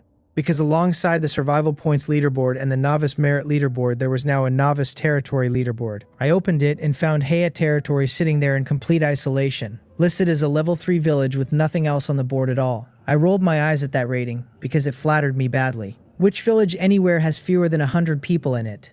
Then I clicked the territory option, the one I had been waiting on. Heya territory read as a level 3 village with a level 1 Lord's Manor, a kitchen, residences, water wells, and public restrooms standing in it. It counted 58 residents and 7 subordinate heroes with no troop nest and no military strength at all. Assets came to 48,321 white stone, and the comprehensive rating read 3,892. The upgrade conditions wanted a level 2 Lord's Manor, a lumberyard, a quarry, and residences, none of which I had, plus 200 residents which I did not have either. At least 1 hero was the single line marked as met. There was not much detail in any of it, only a plain summary of where I stood. It was not even complete, since the life ancient tree and the treasures appeared nowhere on it. What did move was the assets entry, which had lived in the personal shop before, and now sat in the territory panel. The comprehensive rating surprised me by how high it read. I had no idea what the number was calculated from, though my guess was that the legendary heroes under me accounted for most of it. Then I looked at the upgrade conditions properly. The lumberyard and the quarry and the level 2 Lord's Manor were nothing, and heroes were frankly not a problem for me in the short term. The residents were the wall. In a state of mutual isolation like this, where was I supposed to find another 142 people? Stacking them one commoner summoning card at a time would be painfully slow, and there was no telling how long I would have to wait before my territory moved a single level. I would still pick up more of those cards where I could, but the method eats time and money and delivers almost nothing per use. Small numbers can be summoned and a large population cannot. Then I thought of the coming battle between the spirit domain and the demon domain, because a battle like that produces prisoners, and prisoners in quantity would solve the problem outright. A second thought followed it, since other races might already be living on Heya Island, and if so, I could deal with them and turn them into population. I closed the territory information and looked at the 4 remaining options along the bottom, none of which had changed. Losing the personal shop was a serious blow, because I had been planning to buy my way into fast development, and now everything would rest on materials I mined myself. Still, I was confident this was short-term, since changes would keep coming and there would certainly be trade between territories eventually. Without trade between territories, the whole world would sit like a stagnant pond, and nothing in it could develop or prosper. There was also the Mansong shop I had picked up yesterday, and the existence of an item like that proved trade between territories had to be coming. I had not used the Mansong shop yet and had not decided where to establish it. That was not today's problem. Today's problem was where to find basic materials like iron ingots and copper ingots, because without them my development would be strangled at the neck. I was not panicking though, because I had already worked out an answer. The personal shop was gone, but the trading channel was not. I could no longer buy wood, stone, copper ingots, and iron ingots from a shop of my own, but every lord still drifting on the sea could absolutely buy copper and iron from theirs, which meant I could spend white stone and buy those materials off them. That was the particular advantage of having established a territory first, since I had a way to keep earning white stone and they had a way to keep buying what I needed. It was an emergency measure rather than a long-term plan. Eventually I would need resource cards and a spread of resources of my own, so that I could mine everything myself. So I got in touch with my companions in Qianhei Pavilion and spent 40,000 white stone on 3,000 iron ingots and 1,000 copper ingots. I did not buy stone or wood, since I can dig and cut both of those and there is no sense paying for them. My white stone belongs to the resources I cannot produce, and whenever more came in I intended to keep buying copper and iron. Nobody knows when a workaround like this stops working, so the smart move was to stockpile. Basic materials of that kind always find a use, and the worry is never where to spend them but whether you have enough. The panel update was not all bad news either. Afterwards, Xianmo began buying things beyond fish and sea monsters, which meant that from now on I could sell her practically anything, with the goods going straight out over the trading channel. Once the purchases were done, I walked over to the teleportation array. I had already decided that the ground around the array would be the military zone, and that every troop nest I owned would be raised there. Standing on the site, I pulled out the first nest, an ordinary white militia troop nest, and threw it down. It expanded into a house where it landed, wooden and square and plain, with long spears hanging along the walls. I stood in front of it and chose to summon militia. The prompt told me a white troop nest can only summon 20 men a month, and that each man costs 10 white stone. I summoned all 20 without hesitating. They walked out one after another, each taking a long spear off the wall as he came. Then they formed 2 rows of 10 in front of me, spears up, simple leather armor on, standing at attention. I checked them and found their levels sat around 4 across the board. For where I stand now, that kind of soldier is very nearly meaningless. But a territory's army cannot be built entirely out of high-level existences, and a large mass of low-level soldiers is exactly what an army is made of. So I took out the next nest, a green shield warrior troop nest, which summons shield warriors with heavy defense meant to hold the front line. I had exchanged for these with arena points back in the day, and had 3 of them. I threw this one down as well, and it opened into a stone house with black shields hanging along its outer walls. I started summoning again. A green nest gives 10 soldiers a month and each costs 100 white stone, which is 1 purple stone apiece. The 10 who came out were all heavy-built men, and each took a shield off the wall and fell into a line in front of me. Their levels were also around 4, but they were plainly stronger than the militia, since the militia averaged 8 points across their attributes, while these shield warriors ran around 16. Next, I took out a blue healer troop nest, which summons healers with healing ability, and an army carrying healers fights much longer before it breaks. That one had come from arena points too, but at blue quality. This nest landed as a cylindrical stone tower with small staffs hung around the outside. Only 5 soldiers could be summoned from it, and each cost a full 1,000 white stone, which is 10 purple stone a head. The 5 who walked out were 4 women and 1 man, all of them in white robes and white hoods with a small staff in hand. Their levels also sat around 4, but their attributes ran near 24 points, 3 times what the militia carried. After them, I took out a purple nest, an extreme ice giant bear troop nest of epic grade, which recruits extreme ice giant bear troops. That was the first purple troop nest I ever owned, and I got it by risking my life to kill an extreme ice giant bear. Placed on the ground, it became a domed white ice house. This time the summoning failed outright, because I did not have the money. A purple nest summons 1 soldier every 3 months, and a single soldier costs 100 purple stone, which is 1 gold stone, which is 10,000 white stone. I clicked my tongue at the number. If purple runs that expensive, I did not want to imagine what a gold troop nest would ask. That run of summoning finally taught me the rules the troop nests operate under, and it made me far more certain how badly I needed to own a great many. Because a nest is limited by time rather than by will, the only way to field real numbers at once is to hold real numbers of nests. A purple nest producing 1 soldier per 3 months is an appalling rate, so I had to find every purple nest I could. Blue nests mattered just as much, since 1 blue nest yields 5 soldiers a month, and even 20 blue nests would only put 100 blue quality soldiers in the field per month. There was the further problem that summoned soldiers arrive at around level 4, so every one of them still needs training and leveling, which is a project in itself. What comforted me was that these troops draw no military pay at all, and only need feeding, because otherwise I could never afford a single company. Even so, raising a large army takes a frightening amount of money. Today I had summoned 20 ordinary soldiers, 10 excellent ones, and 5 outstanding ones, 35 men in total, and those 35 cost me a full 6,500 white stone. 10,000 ordinary soldiers alone would run 100,000 white stone, and at higher quality the figure stops being a figure and becomes a joke. A tall building starts at the ground though, and I was not discouraged. Taken slowly the army would come, so I took out every troop nest I owned, set them all down across the military zone, then counted them and fixed the numbers in my head. White quality had exactly 1 type, the militia nest, and I held 3 of those. Green quality had 2 types, the shield warrior nest and the blue-eyed water leopard nest, 4 in total.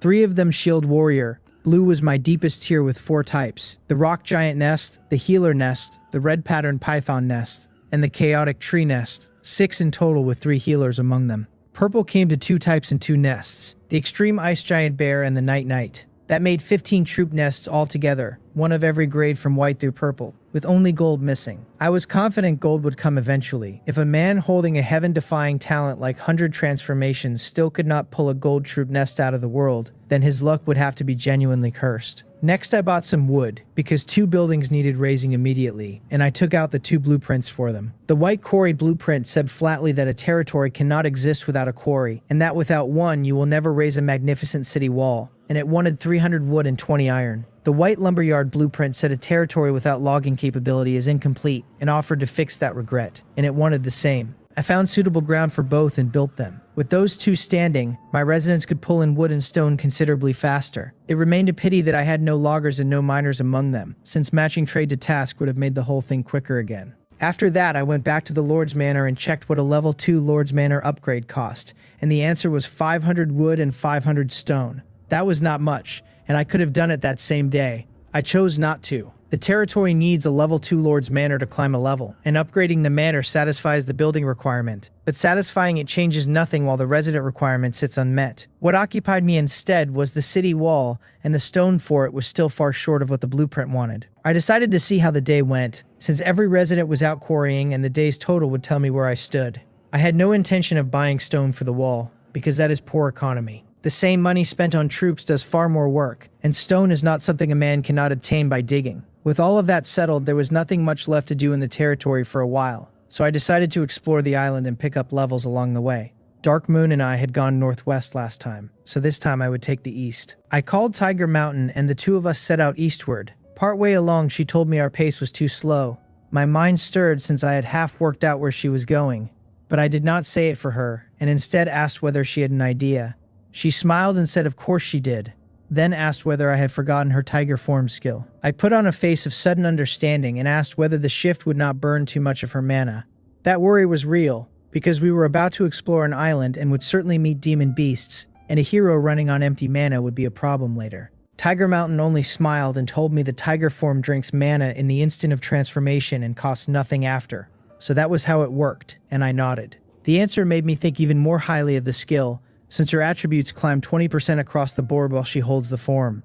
Seeing me nod, she took it as agreement and used the skill without waiting. Where she had stood, there was a giant tiger 3 meters long and better than a meter at the shoulder, its fur yellow and white all over. She lay down and told me to get on. I climbed onto her back without hesitating, and she rose and ran east with me. Along the way, I opened my personal information, because I had not properly looked since the dragon blood and the bloodline evolution potion. I had felt myself grow much stronger, but feeling it is not the same as seeing the numbers. I sat at level 9 with 493 experience out of 1400. My strength read 81, my agility 80 with 8 and 34 added on, my defense 80 with 5 and 24 on top, and my intelligence 80 flat. Mana came to 800 with 320 layered over it. My profession still read Hero, Ice Element Messenger, and my skills were Spirit Eye, the Green Water Arrow Technique, the Green Shield, the Purple Freezing Spell, and the Purple Mystic Ice Puppet. My equipment ran to the Gold Sky Dragon Staff, a Green Ring, the Purple Thorn Armor, and the Purple Cloud Treading Boots. My talent read 100 Transformations at Legendary, and my title read First City Lord under Heaven. What stopped me cold was the Bloodline line, which now said Saint Demon Dragon rather than the Azure Underworld Demon Dragon it used to say. My attributes had been sitting around 60 before all this, and everyone had climbed to 80, an average gain of 20 points and a total gain of 80. If I had tried to buy that with rare treasures, I could not even guess how many I would have had to eat. The Saint Demon Dragon entry was giving off a faint glow of its own, so I clicked it and a new panel opened underneath. The Saint Dragon form raised all attributes by 20%, and lifted dark attribute resistance by 50%, carrying Holy Dragon Wings, Holy Light Healing, Holy Light Sword, and Holy Light Slash. The Demon Dragon form raised all attributes by 20% as well, and lifted light attribute resistance by 50%, carrying Magic Dragon Wings, Demon Blood Boiling, Demon Dragon Armor, and Fighting Demon Dragon. Below both sat a third line, the Saint Demon Dragon form, marked as not activated. Reading down the list, I was frankly ecstatic. Every attribute up a fifth, resistance to both light and dark up by half, and 8 new skills on top of it.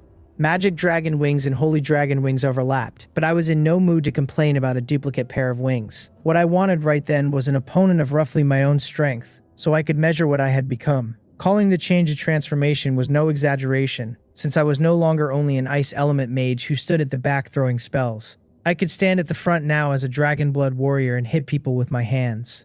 Honestly, I preferred it that way. Trading blows in the open, flesh against flesh, life against life, has always appealed to me more than casting from behind a line of shields, and I simply never had the option. Now the option existed, and it opened an ambush I liked the taste of. Any enemy goes for the mage first, and the moment they close the distance I change form and start doing damage at arm's length.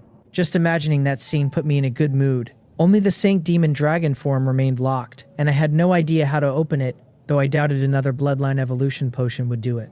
Since I had no clue at all, I set the question aside for later. Tiger Mountain carried me into the forest, and we ran across a great many demon beasts on the way. I did not lift a finger for any of them, and let her handle everyone instead. She was only level 6 with attributes around 50, so my plan was to feed her the weaker beasts and push her level and strength up quickly. Even though I can hold a front line now, I am not a professional defensive warrior, and defense would still rest mainly on her going forward. That was exactly why I brought nobody but her, and left the summoned soldiers behind, since their levels were too low and dragging them along would only waste time. I had handed them to Seokpan instead, and he could take them out to level. Nothing we met was high level, and Tiger Mountain dealt with all of it easily. After she finished off a white python and we were about to move on, a fierce tiger with fur red from nose to tail stepped out in front of us. I read it at once. It was a bloodthirsty tiger of blue quality at level 10, with strength 54, agility 53, and defense 54, carrying pounce, bite, and blood curse. Its attributes ran above 50, which put it close enough to Tiger Mountains that the fight was worth having.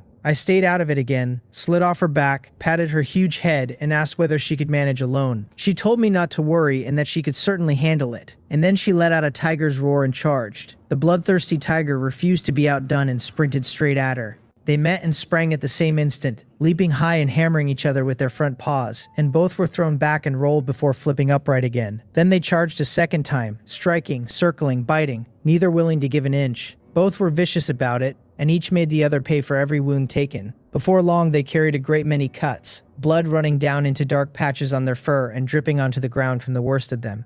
After one more collision, they both stopped at once, front bodies lowered, eyes locked, each hunting for the right moment and the right angle. Then the bloodthirsty tiger let out a roar that shook the trees. Bloodlight ran through its eyes and gathered into streaks of bloody pattern, and then its eyes narrowed and two of those patterns joined into a talisman and shot at Tiger Mountain. In that instant, she dropped the tiger form and came back to human shape with the divine wood shield already in her hands. She brought it up in front of her and the blood curse struck it square. Seeing the curse land on that shield, the bloodthirsty tiger showed something almost human in its eyes, a flash of pure triumph. It stopped enjoying itself very quickly. Just as the curse was about to bite into the divine wood shield, a faint golden light burst into being around Tiger Mountain. When the curse touched that light, it did not raise a single ripple, and she took no harm whatsoever. That was absolute defense. The moment it ended, she charged, driving the divine wood shield into the bloodthirsty tiger and knocking it flying. And that was shield bash. Before it could rise, she raised the shield again and drove the blade along its edge into the beast's throat. The bloodthirsty tiger let out a terrible howl and tried to get up, and she pinned it down without mercy. Not long after, its breath stopped and it died, dissolving into a spray of blue light particles that scattered on the air. Tiger Mountain got up, bent to gather the items the beast had dropped and brought them to me. I was a little surprised it had dropped anything at all, and I took them from her hand. It was a blue porcelain bottle, and inside were 3 blue pills. My spirit eye read them as experience pills of blue quality, which raise experience on consumption and level you quickly. I ate one and checked my personal information, and my experience had gone up by 100 points. That is a decent return for a blue quality pill, so I did not take another and handed the remaining 2 to Tiger Mountain instead. Besides exploring the island, the entire point of this trip was raising her level and strength. After she swallowed both, I read her again and found she had climbed to level 7. She must have been close to the threshold already, and the 2 pills had simply been the last push. They had also nudged her affinity toward me up a notch. Feeling the change in herself, she bowed at once and thanked me. I waved it off and told her that she was my subordinate, that her strength was as good as my own strength, and that there was no need for formalities between us. She said nothing further, since she is neither sentimental nor slow, and she simply shifted back into her tiger body, lay down and told me to ride. My mouth twitched slightly at that, and instead of answering, I shifted into the Saint Dragon form myself. In the Saint Dragon form, my frame turns lean and looks full of power. White scales came up across my skin, my hair turned silver, my pupils took on a faint gold, and a blue pattern surfaced on my forehead, which was the merfolk heart crystal. A sacred air hung over the whole of me. I looked at Tiger Mountain lying there covered in gashes and dried blood, and released holy light healing. Milky white light left my hand and settled on her, and where it touched, the wounds closed slowly until her body was whole and even the bloodstains were gone. I nodded, thoroughly satisfied because I had not expected holy light healing to work that well. Once she felt the wounds close, she thanked me again. I waved it off without a word, swung up onto her back, and she rose and carried me deeper into the forest. Nothing on the road ahead was strong enough to trouble us, and she handled essentially all of it herself. Somewhere along the way it turned noon, so I roasted a triangular antelope and the 2 of us sat on the ground and ate it. High-quality demon beast meat really is delicious, and that is one of the few unqualified benefits of this world. Just then, a flash of azure light lit up the southern part of the forest. The instant I saw that light, I knew something good had surfaced over there. Tiger Mountain understood as fast as I did, said nothing at all, shifted straight into her fierce tiger form, and ran for the source with me on her back. As we ran, other demon beasts kept overtaking us on both sides, and not one of them so much as looked at me, since everyone was making for that light. When we arrived, a great many beasts were already gathered. There were blue-horned demon wolves, a white-haired giant elephant, a blue-eyed iron bull, a crimson-patterned flying eagle, a feathered vulture, a 3-headed demonic dragon, and more besides. Too many to list. When I walked in as the only human, every gaze in the clearing swung onto me. They only glanced though, and none of them attacked, because their attention went straight back to the thing sitting in the middle of the ring. I looked at it too. It was an azure jade treasure box, still giving off that faint azure glow. Out of habit, I used my spirit eye on it, and to my genuine surprise, I could not read a single line of information off the thing. That alone told me it was extraordinary, and the crowd told me the rest, since a box that pulls in this many demon beasts must hold something they want badly. I wanted it, and I made up my mind on the spot to have it. Once I had it, I intended to give it to Little Blue as compensation for a promise I had broken to him more times than I like to count. The beasts around the clearing were watching each other as much as the box, wary and greedy in equal measure. Then the crimson-patterned flying eagle on its branch spread its wings and flew at the box with its claws out. Just as it came over the top of the box, a beam of azure light lanced out of the azure horn on a blue-horned demon wolf's head, and shot toward it. The crimson-patterned flying eagle ignored the beam entirely and closed its claws on the azure jade treasure box. In the same instant, the azure light struck it, and it gave a mournful cry and dropped sideways out of the air. and even then it did not let go. That was when every demon beast in the clearing moved at once. The white-haired giant elephant drove forward on its heavy legs and charged the eagle, which struggled to get up and fly clear. It was too badly hurt to manage it, and the elephant smashed it aside and knocked the azure jade treasure box out of its grip. The feathered vulture came down out of the sky at once, diving for the box. Before it could reach it, the blue-horned demon wolf arrived and tore into the vulture, and then the blue-eyed iron bull and the three-headed demonic dragon threw themselves into the same tangle. Every other beast joined rather than be left out, and the place filled with roars and skills flying loose in every direction. I did not move a muscle. The fight was too chaotic and nobody held the box, and whoever did take hold of it would instantly become the target of every other creature there. Right then, that azure jade treasure box was not simply a treasure but a death warrant, and without absolute strength, picking it up would bring disaster rather than fortune. Since that was the shape of things, the smart play was to let them thin each other out and step in once the dust settled. Time passed. Every beast in the clearing had bloodshot eyes by then, roaring and pouring out everything they had, all of it to take the box and hold it alone. Casualties began to pile up, and a good number of them died outright. Before long, only 3 were still standing. One was the three-headed demonic dragon, one was a white feather immortal crane, and the last was a great earth bear. I read all 3 and found them purple-grayed with attributes over 100 points apiece. The 3 stood watching each other warily, and then all 3 turned their eyes on Tiger Mountain and me. They had clearly worked out that they could not let the humans stand at the edge and collect the prize for nothing, the way the fisherman walks off with both the snipe and the clam. I felt their attention lock onto me and knew my quiet afternoon was over, because this fight was going to need me in it. I patted Tiger Mountain's head and signaled her clear, since there was no version of the next few minutes she could survive, weak as she still was. Once she withdrew, I took a few steps forward and squared off alone against the 3 of them. All 3 charged me at once, which told me they meant to remove the human first and settle the box afterward. The white feather immortal crane was fastest, beating its snow-white wings and stooping out of the air with talons flashing. The three-headed demonic dragon and the great earth bear came in right behind it. Black light spun around me and my body changed hard. Black scales spread over my skin and my hair turned dark red. I brought my left arm up to take the crane's talons and shot my right hand out to catch one of its legs. It panicked immediately, thrashing its wings and trying to tear loose, and it had nowhere near the strength to break my grip. Then I swung my right arm around with everything I had and hurled the white feather immortal crane at the three-headed demonic dragon. It hit the charging dragon like a cannonball, and both of them were flung backward together. By then the great earth bear was on me, both enormous paws raised high and coming down from above. I activated Fighting Demon Dragon. My body swelled rapidly until I stood better than 2 meters tall, my frame thickening to match, and I clenched both fists and met those paws head on. The impact went off with a huge muffled boom, and both of us were driven back several steps, except I gave 1 step less than the bear did. Astonishment flickered through its eyes, since it had clearly not expected that kind of strength from a human. All it did was enrage the thing further, and it roared and came at me again. I was in no mood to give ground and went into it, and the 2 of us traded blows at arm's length with the flat sound of impacts rolling out one after another. The difference between us was in the direction we were moving. The great earth bear weakened as the fight ran long, because its stamina was draining, while I grew stronger the longer we stayed in it, which is exactly what Fighting Demon Dragon does. Meanwhile, the three-headed demonic dragon and the white feather immortal crane had started tearing at each other. The crane had tried to snatch the box and slip away while I was busy with the bear, and the dragon caught it at it and stopped it in time. Unlike my brawl on the ground, theirs ranged through the air and back down again. I noticed it, of course, but I had no attention to spare, since I could suppress the great earth bear without being able to finish it quickly. At least with those 2 locked together, I no longer had to worry about the box walking away, so I put everything back into the bear. Seeing that it could not put me down no matter how long it worked, the great earth bear went frenzied, and its eyes turned blood red. It roared and swung a broad paw at me, and at the same time its mouth opened and a ball of blue light began condensing inside it. My expression changed at that, because there was no way to dodge from where I stood.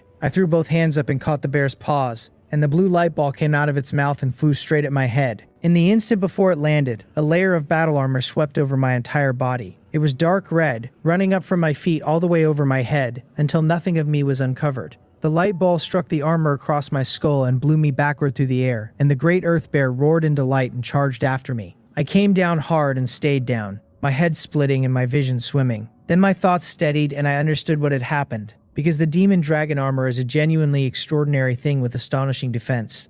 I had taken a point-blank attack from a purple-gray demon beast and had not been seriously injured, so I did not move and lay exactly where I had landed, waiting to ambush the bear as soon as it came close enough. It arrived, looked down at me lying motionless, and decided I was finished. Excitement and bloodlust flashed through its eyes, and it lifted one foot to stamp the life out of me. That was when I opened my eyes and caught the foot. I heaved with everything I had and flipped the great earth bear onto the ground, then scrambled forward and straddled its waist, pinning it flat with all my weight, while my fists came up. Then I brought both of them down onto its head, over and over. The bear felt the damage and roared in fury, having worked out far too late that it had been played. I ignored every sound it made, because all I wanted was to end it fast. My fists kept falling and its roars grew thinner, and even when they stopped I hit it a few more times to be sure. Then I felt my experience rise, and I finally let myself relax and climbed off the body.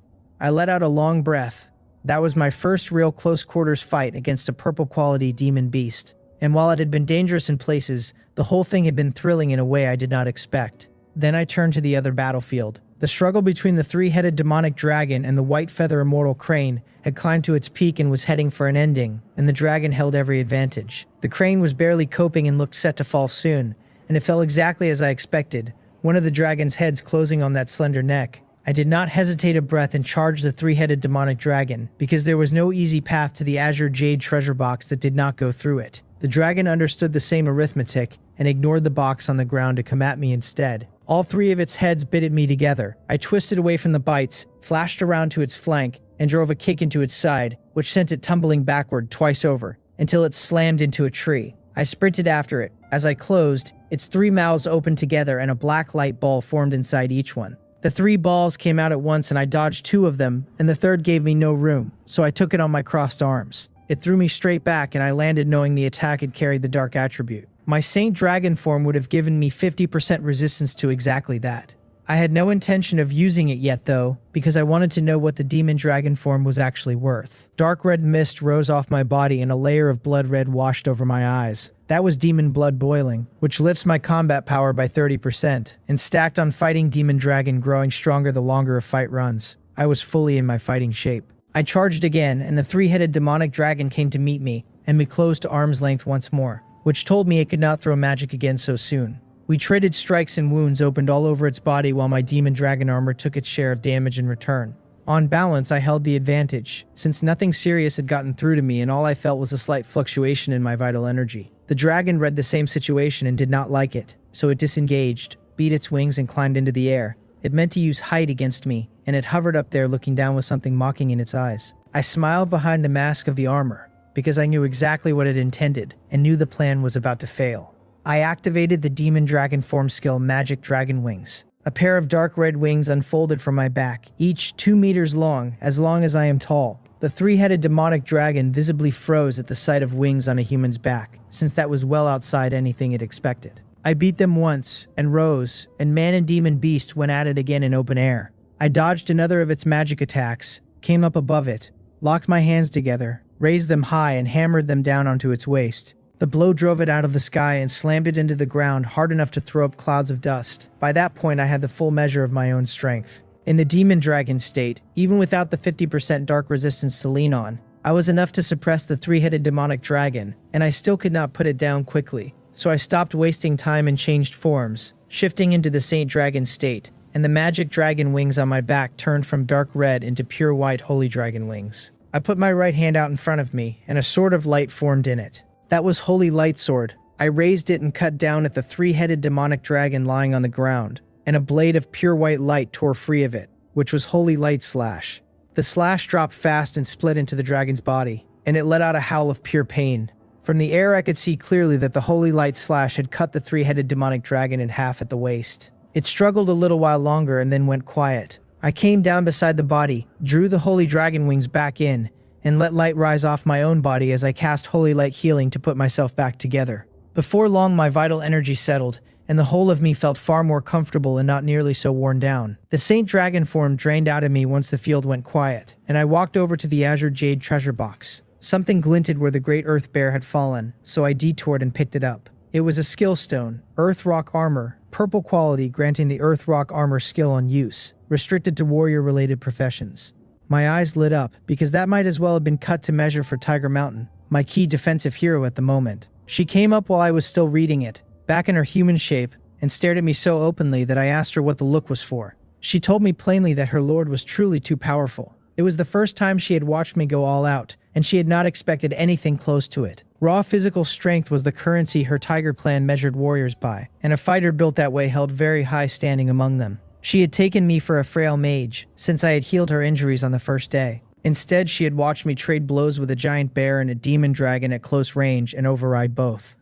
Whatever rank I had held in her head, it had just jumped several floors. I let myself feel a little proud, since I had not expected the fight to buy me that on top of the loot. I handed her the skill stone and told her to use it right there. She did not argue, since in her view she was my subordinate and her job was to do what I told her. I looked around the churned ground and let out a breath. The rest of the beasts had killed each other, and beasts that die that way drop nothing. Only the great earth bear and the three-headed demonic dragon had fallen to me, and one of those two had come through. Then I opened the box, curious what the whole pack had been willing to die over. Inside sat one small milky white bead, and Spirit Eye read it out. A transformation orb, gold quality, and when a demonic beast consumed it, the beast could take human form, with a chance at new skills, and even at talents. I could not keep the grit off my face. Gold quality meant the brawl had paid for itself, and a beast walking around in human form was already a fine prize. The talent clause was the real hook, since talents are brutally hard to come by for anyone who is not a lord. This was Little Blue's opportunity, and I knew it the moment I read the line. I even caught myself wondering whether Little Blue was male or female, which was not a question I had ever needed to ask a whale. I put the orb away and asked Tiger Mountain how the earth rock armor had turned out. She answered by casting it. Earthy yellow points of light gathered and settled over her until she was sheathed in yellow plate from shoulder to boot. It did not cover her head the way my demon dragon armor covers mine, and it was still more than enough. Then she told me the skill held even after she shifted into her tiger form. Her skills normally shut off in tiger form and leave her nothing but claws and mass, so an armor layer that survives the shift made her strongest shape far harder to kill. I told her it was a pleasant surprise, and that the luck was hers. She answered seriously that it was all the Lord's doing, since on her own she could never have brought down the great earth bear. I let it drop and told her we were pressing on. I collected the beast corpses, all of it good meat, then climbed onto her back once she had shifted, and we rode east. For the rest of the run, I barely lifted a hand, since the beasts out this way were nothing special, and Tiger Mountain could handle them alone.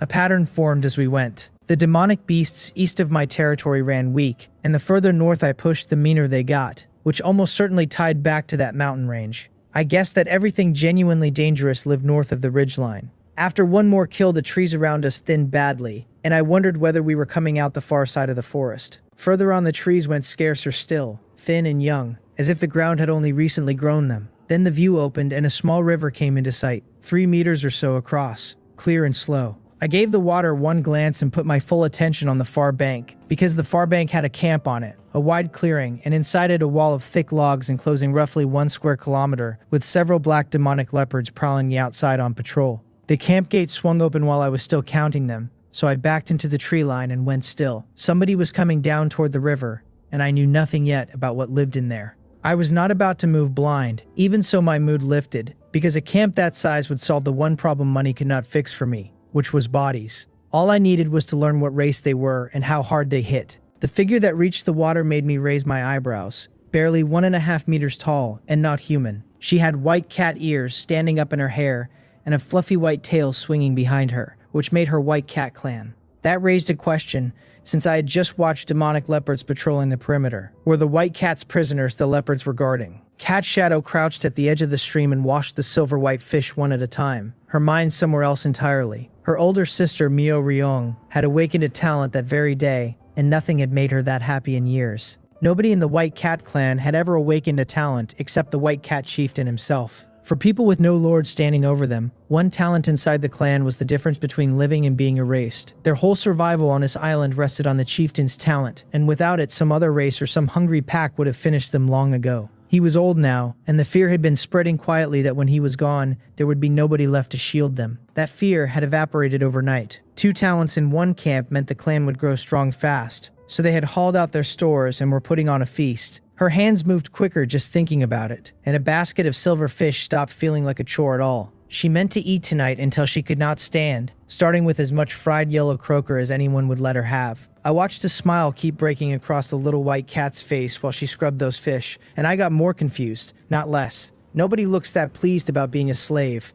unless she had some very specific taste in her situation. I stayed put and watched her finish, load the basket, and carry it back through the gate. I did not move on her, since I knew nothing about the inside of that camp, and startling them would cost me the whole prize. What I wanted was to scout it properly, then take the place in one stroke and turn every one of them into residents of my territory. I fixed the location in my head, and Tiger Mountain and I pulled out and kept exploring. Dark Moon would come at dusk and get me the real picture, since night work and intelligence were what she was built for. We hunted the eastern stretch of my land the rest of the afternoon for the experience, and my luck held, since several pieces of blue equipment came off the kills. It was nearly full dark when the territory came into view. Torches had been set around the perimeter for the night, which kept demonic beasts from wandering in.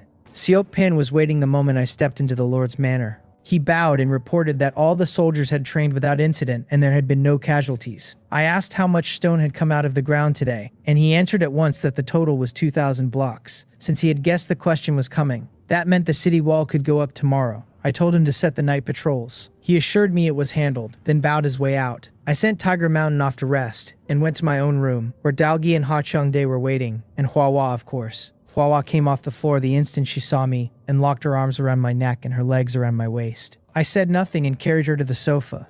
Then I took out the communication spirit stone and told Windsor to send Dark Moon back, because I needed her tonight. Out on the tower ship, Windsor and Dark Moon and Ha Rui were stretched out on lounge chairs with their eyes closed, and Windsor answered that she understood. She turned her head and passed it along, telling Dark Moon that A Shin wanted her back for a job. Dark Moon's face colored, since her mind went somewhere other than reconnaissance. She said nothing, got off the tower ship, and headed for the territory at speed. Huahua's little face fell when she heard the message, since she had a plan of her own for tonight, and Sister Dark Moon coming back killed it. I asked what was wrong and why she looked unhappy. She caught herself at once and produced a bright smile, telling me it was nothing, since giving herself away would ruin everything and there would be other nights. I frowned, because she was clearly off, and she would never do me harm, so I let it lie. Dark Moon came in soon after, sat beside me and asked what I had called her back for. I told her about the camp, walked her through the plan, and finished by saying I wanted her eyes on the place first so we could prepare properly. She nodded, since this was hers by nature. I pulled out a sheet of white paper with a rough map and the camp's position marked, and she took it, stood, and said she was leaving now. I caught her hand and pulled her back down, telling her there was no rush and she should eat dinner first. She said she had already eaten, stood right back up, and walked out. I let her go, because that was simply Dark Moon, decisive and quick, and arguing with it wastes breath. Watching her go through the door, I completely missed the very pleased smile on Huahua's face beside me. Mori came in to announce dinner, and I ate with Huahua and Tiger Mountain before heading upstairs. To my surprise, Huahua did not attach herself to me at all, and went off obediently to the other room with Dalgi and the rest. I felt an odd little drop in my chest watching her go, and shook my head at myself. When she clung to me, I complained, and when she stopped, I felt strange, which meant the problem was clearly me. In my room, I got out of my clothes, stretched out on the bed, and started the day's 100 transformations. The first thing I took out was what I had fished up that morning, an incubator of blue quality, which hatched beast eggs automatically once you set an egg-laying creature on it. I had tried it on the Chaos Heavenly Exotic Beast Egg earlier and gotten nothing at all, so it was going into the grinder. I specified the same type and worked the talent. 10 golden pearls appeared in my hand, soft to the touch, and the readout made me sit up. Nurturing pearls, gold quality, capable of nurturing living things, used by crushing one and dripping it onto a young egg that needed hatching or nurturing. 2 full quality tiers in one jump. Better still, this was clearly the sort of thing the Chaos Heavenly Exotic Beast Egg would actually respond to, though I had no idea yet how strongly. I went to the egg, which had been sitting in my room all along with the Little Mermaid. I crushed 1 pearl, and a single drop of golden liquid fell onto the shell. It sank in as a golden halo, and I felt the egg shift very slightly under my hand. Spirit Eye gave me 1 word that was worth the whole day. The Chaos Heavenly Exotic Beast Egg was incubating. I stopped there rather than dumping more in, since tomorrow would tell me whether 1 was enough. I went back to bed and took out the second item, a small silver white stone, smooth and very round. An awakening stone, green quality, which helped the living being awaken a talent, with the odds dropping the higher the quality of the one awakened. Not much use to me now, since my heroes all sit at tiers where a green stone's odds round down to nothing. The gold awakening stone Shionmo handed me as a reward would have been another matter. Green was barely worth the gesture, and I ran 100 transformations on it anyway, purely curious what an awakening stone would become. When the light faded, there was a purple stone disc on the floor, round, about 1 meter across, with 10 grooves spaced evenly around its rim. Intricate patterns crawled over the surface and made it look distinctly mysterious. I had no idea what I was looking at until I read it. An awakening stone disc, blue quality. Stand on the disc, place purple crystal in the grooves, and the one standing there had a certain chance to awaken a talent. It could be used once per day, and the same rule held that higher quality meant lower odds. I swore out loud, because this was a permanent awakening stone in everything but name. With that in my manor, I could grow talented subjects on a schedule instead of praying for lucky drops. Once a day was a real limit, and I did not care in the slightest. The part that nagged at me was the cost, since every use ate 10 purple crystals, and purple crystals are precious and hard for me to come by. Short term it was fine. I still had 2 purple crystal mine resource cards on top of the others, though I had found no good place to lay them down, and no hands to work them if I had. What mattered right now was getting the territory standing, which meant wood and stone and nothing else. The rest could wait until the place could spare the labor. I looked at the disc on the floor, pulled on my pajamas, went down the corridor to Mori's door and knocked. Mori could think of no reason for a knock at that hour, but she opened up anyway. The only man in the Lord's manor was the Lord himself, so she had given no thought to what she was wearing, which was one thin layer of nightclothes. Finding me standing there startled her, and then her mind ran off on its own. She wondered whether the Lord had come to her room this late because none of the other ladies were home, and her face went hot. I was caught off guard too, since her loose work clothes had been hiding a great deal, and I looked away fast. I was not there because I was lonely. I was there because I refused to waste the day's single awakening, and Mori had been with me long enough to be owed something real. Her quality was only excellent, which meant the odds of an awakening landing on her were far better than on any of my heroes. She kept her head down and asked, in a voice barely above nothing, whether I required her service. That startled me, though the misunderstanding was fair enough given the hour, so I shook my head and said that was not it. Mori's spirits sank, since she had clearly read the whole situation wrong. She raised her head and asked what I had come for then. I saw the disappointment perfectly well, let it pass, and told her to follow me. She came into my room behind me, and I pointed at the disc and told her to stand on it. She asked nothing and stepped up. I crouched beside the rim and fed 10 purple crystals into the grooves, one by one. Somewhere in the middle of it, a faint sweet scent reached me, and I turned my head into a view of her calves and her bare feet. How had I never noticed Mori before this? Too many beautiful women around me. That was the whole answer. I stepped back once the last crystal was seated. The crystals melted down slowly. The patterns across the disc began to glow a faint purple, and the light gathered onto her body. She said afterward that her whole body prickled, and something inside her shifted without her being able to name it. When the last of the light had sunk into her, the room went still. I asked her, with more hope than I let show, whether she could feel any change. She told me she felt some strange ability in herself, that her mind had been filled with a great deal of knowledge, and that she thought she could cook far better dishes now.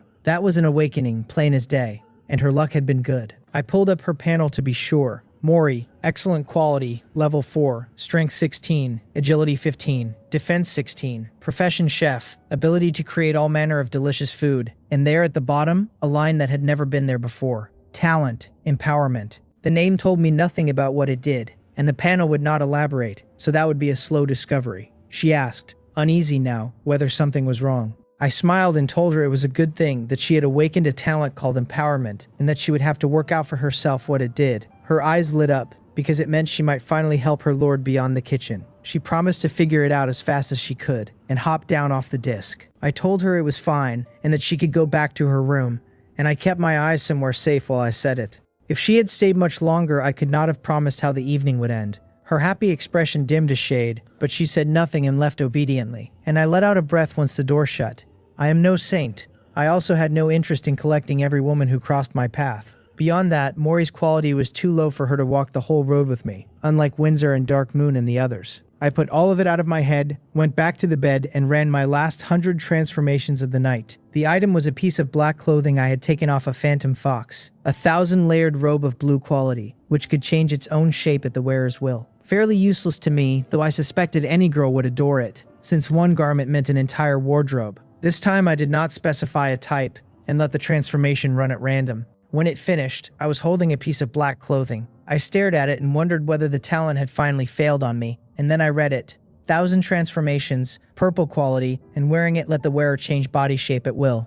Not the cloth, the body. That was a very dangerous item in the right hands, and mine were the right hands. I took out the other piece I had been saving, a 1,000 transformation mask of purple quality, which changed the wearer's face at will, and had come out of running 100 transformations on a mirror. The mask and the robe might as well have been forged as a set. I put both on, pictured Sokpan, and felt my face and frame rearrange. The man in the mirror was Sokpan down to the last detail, which was quietly alarming. Then I wondered whether it would do a woman, and I tried Windsor. Looking at Windsor looking back at me out of my own mirror genuinely shook me, because the two items together are obscene in their potential. If I walked out wearing a woman's face and body, there was no crime on this island anyone could ever trace back to me. The door opened without warning and I turned around.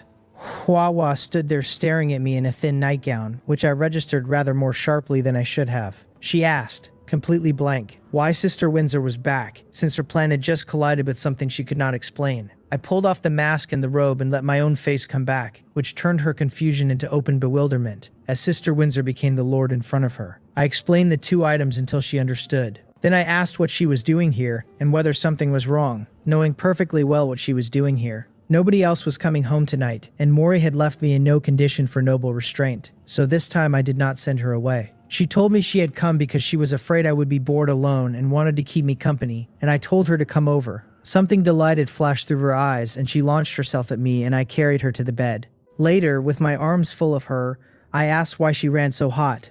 She was shy about it and told me anyway that she was a fire elemental spirit, so of course she was hot, which explained everything, and set my mind wandering toward whether there was such a thing as an ice elemental spirit somewhere, and what a household with one of each would be like. Manhwa informed me that I was welcome to stop thinking now, and I stopped thinking. Dark Moon came back the next morning, and what she found in the room gave her a moment's pause before she put it together. She had known this day would arrive eventually. She had not expected it this soon, and certainly had not expected Manhwa to be brazen enough to carry on when someone opened the door.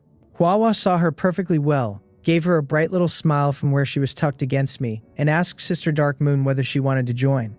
Dark Moon was struck speechless and had no answer ready. That was roughly when I woke up, and the first thing I saw was Manhwa being shameless, which was becoming a pattern. I asked her what she thought she was doing, knowing the answer. She said she was having breakfast, entirely matter of fact, and told me to go ahead and talk with Sister Dark Moon and not mind her. Since Manhwa did not care, I stopped caring either, and I looked at Dark Moon and asked what she had gotten out of the camp. She dragged her attention back where it belonged and gave me the report. The place was a White Cat Clan camp, roughly 300 people, and the people inside were not particularly strong. 300. Not a crowd and not nothing, and comfortably within what I could take. With that many bodies added, my territory could be upgraded.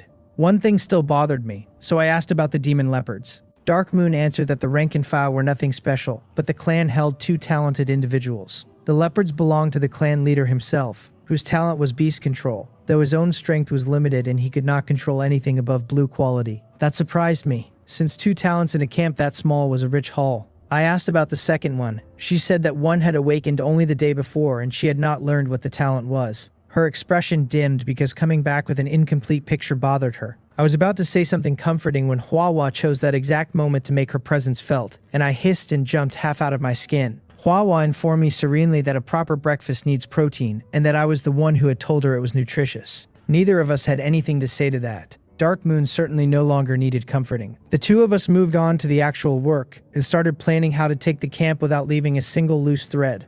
This was my first time attacking a camp territory, and I had no experience to lean on. All I could do was think it through in advance, and try to leave no gaps in it.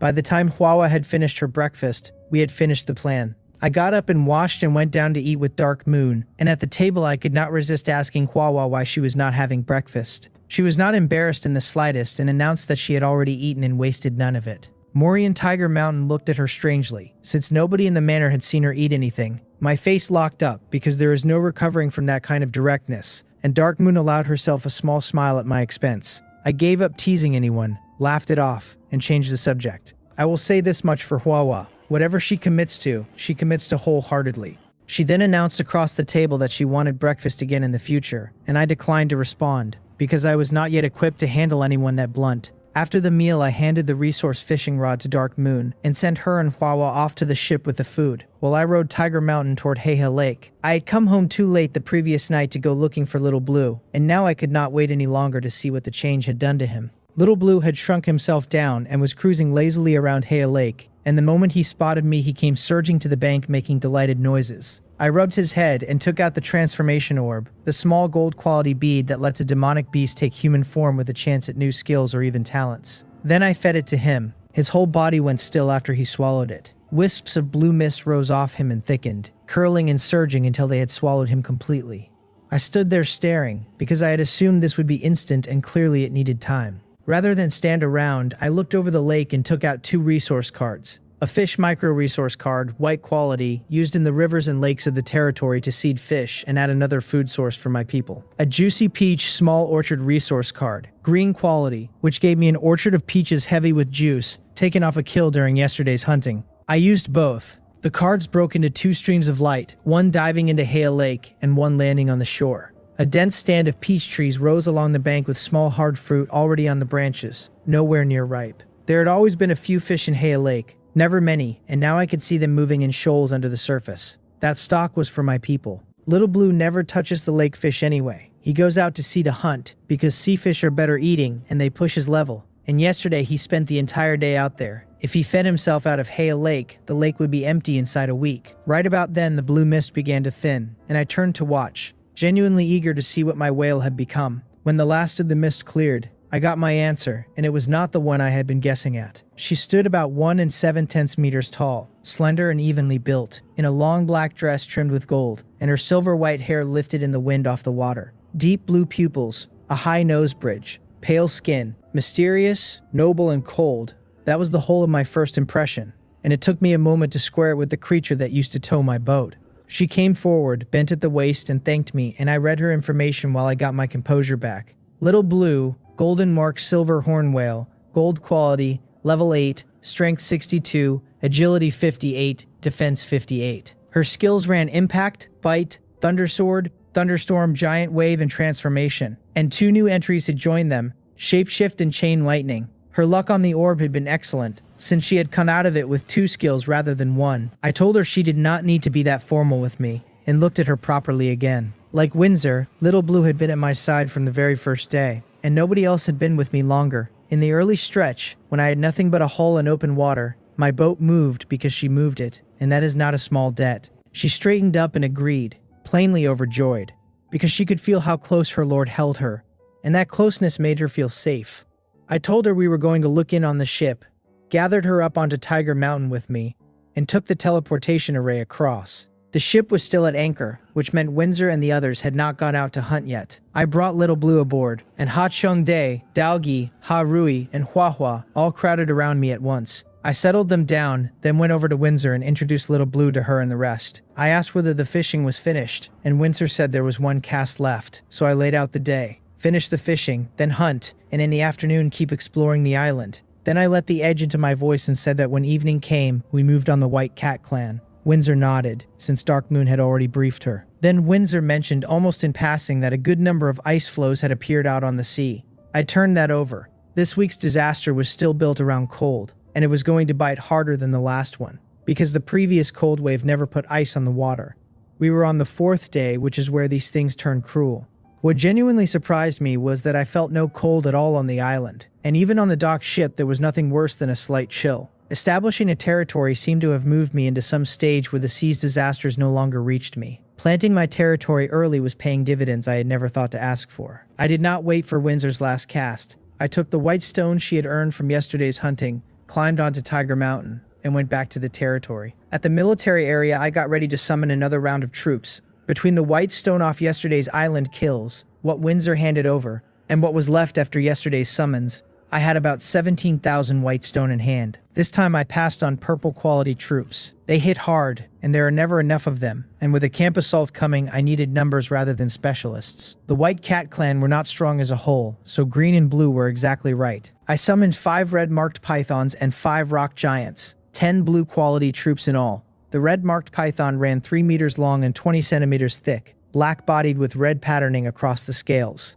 The rock giant stood 3 meters tall and heavily built, its whole body gray-white stone, with a pair of blue eyes giving off a faint light. Both came in at level 4, and by now it was obvious that level 4 was the ceiling these nests produced. Then I moved to green quality. 3,000 white stone bought 20 shield warriors and 10 blue-eyed water leopards. The water leopards were useless on land, so I had Tiger Mountain walk them down to Hale Lake. From there they went into the small river outside the White Cat camp to lie in ambush, in case anyone tried to slip out that way.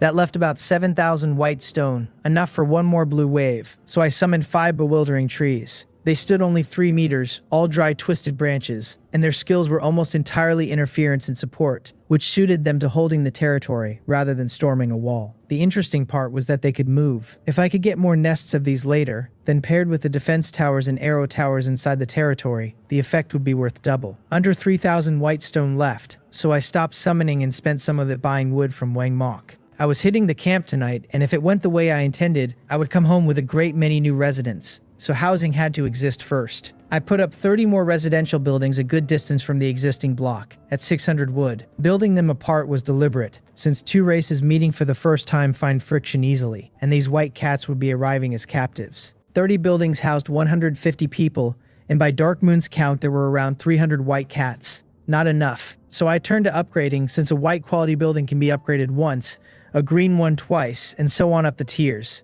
Each upgrade cost 40 wood, and with only 800 wood left, I could push 20 of them. I upgraded on the spot. A level 2 residential building housed 10, which brought me exactly to the 300 I needed. Good enough for now. I was out of white stone anyway, and if the housing came up short, I would build more later. I still had island exploration ahead of me, and Windsor would bring back white stone from hunting at sea. Then I gathered every soldier I had. 35 summoned yesterday and 45 today made 80, which was enough. 20 of them were ordinary militia, 40 were green quality, 30 shield warriors, and 10 blue-eyed water leopards. The remaining 20 were blue quality, 5 healers, 5 rock giants, 5 red-marked pythons, and 5 bewildering trees. Standing in front of that formation, I felt a very specific kind of satisfaction. I left the bewildering trees and the red-marked pythons behind, and put Sopan in charge of running them up in levels, hunting close by and covering the territory while they did it. Tiger Mountain and I took everyone else west to hunt and level. We worked the western ground all morning. In the afternoon, once Windsor and the others were back, I stationed Little Blue on the ship and had Seokpan take the bewildering trees and 10 shield warriors to hold the territory. Then I led Tiger Mountain, Windsor, Dark Moon, Hwawa, and the rest of the soldiers east, hunting without a pause the whole way, closing on the White Cat clan camp by degrees. When dusk came down, we set our pieces. The blue-eyed water leopard slid into the river west of the camp and settled into ambush. 20 shield warriors split 10 and 10 to the east and north walls. I took everyone else around to the south. According to Dark Moon's intelligence, the main gate stood on the south wall, with a side gate west because of the river and no gates at all on the north or east. Posting men there was pure insurance. With the position set, I did not attack. I waited, because I wanted the deep part of the night, when a day's work has ground everyone down and eyes stop working properly. I did not intend to spend that wait in the trees. Dark Moon and I moved up near the river on the western side, hid, and waited, since I had noticed white cats coming out that way to wash things.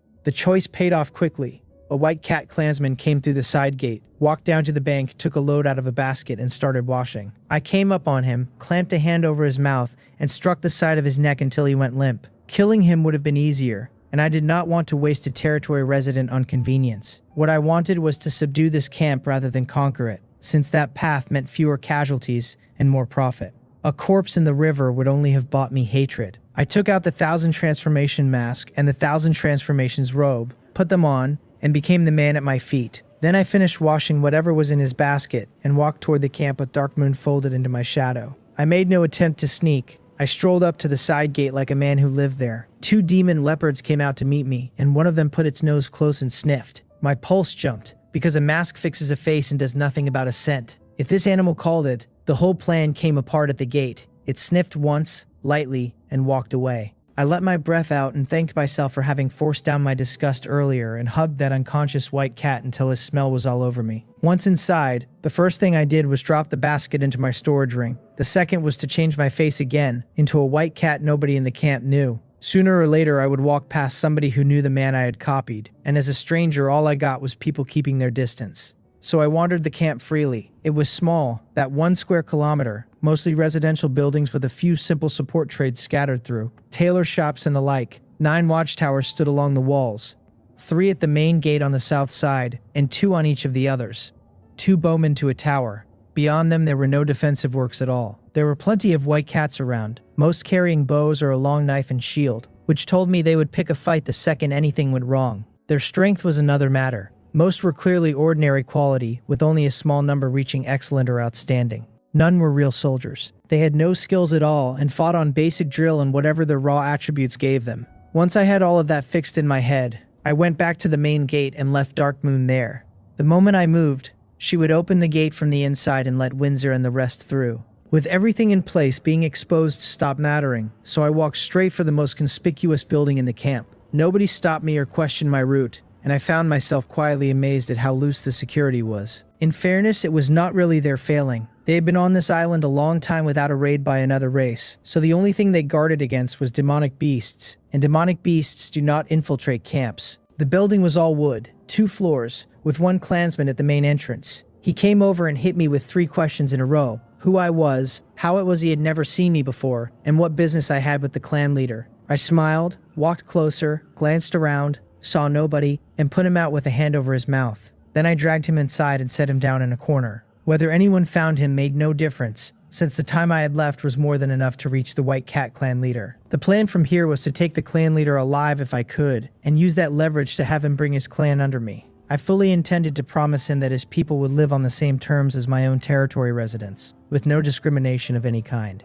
If the talking collapsed, I would fall back on raw strength, turn Windsor and the others loose, and take them by force. That road was worse for me, since forced residents need managing and watching, and they bleed my attention for months. If it came to that, I would stop worrying about whether they came willingly, because a deal you take by the collar still gets the job done. That was the moment I spotted a familiar figure, the little white cat from the riverbank the day before. Cat Shadow saw me too, and something surprised and doubtful crossed her face as she started over. She came up and asked who I was and what I was doing here. I had already braced to fight, assuming I was blown, and then it registered that she did not recognize me. So I settled and told her I had been passing by and found the guards here unconscious. Something had clearly happened, and I wanted to report it to the clan leader. That startled her badly, and she told me to come with her and she would take me to see him. A flicker of delight went through me, because I had not expected the door to open itself. This White Cat clan had clearly never weathered anything serious. Anyone who had would have checked the fallen guard first and asked him what he saw, instead of walking a stranger straight up to the chief. I followed her along the corridor, around a corner, and up the stairs to the 2nd floor. There she shoved a door open and called out twice for her grandfather, saying something was wrong. I came in behind her and swept the room. There was a wooden bed, a table, and a chair, and nothing else. On the chair sat a young female white cat who looked very much like Cat Shadow, but carried herself far more calmly. On the bed, cross-legged, sat a male white cat, considerably more solid than an ordinary clansman, and clearly very old. His eyes were sharp and settled at once, and everything about him told me he was intelligent, so I lowered my head slightly and stopped studying him. The chieftain pointed at Cat Shadow and told her with a smile that she was flustered and impetuous and had never once fixed it. He glanced at the composed sister in the chair and told Cat Shadow to learn from her older sister and carry herself with more steadiness. Cat Shadow stuck out her tongue, crossed to him, grabbed one of his arms and hung off it, complaining that she was the younger sister. So what did he expect? He shook his head and smiled, clearly having done this dance many times, and let it go. Then his gaze came around to me and the smile went out of it. He told me to speak and state my business, and there was real authority in it. I repeated the story I had given Cat Shadow. It hardly mattered whether the story held, since I was already in the room with him and could move whenever I chose. His eyes clouded with something between confusion and suspicion, and he studied me a moment before asking my name, who I was close to in the camp, and where I lived. Cat Shadow looked from him to me, lost, with no idea what had gone wrong. Mio Ryung, sitting off to the side, was already watching me with open wariness. I knew I was one answer away from being exposed, and I stopped caring.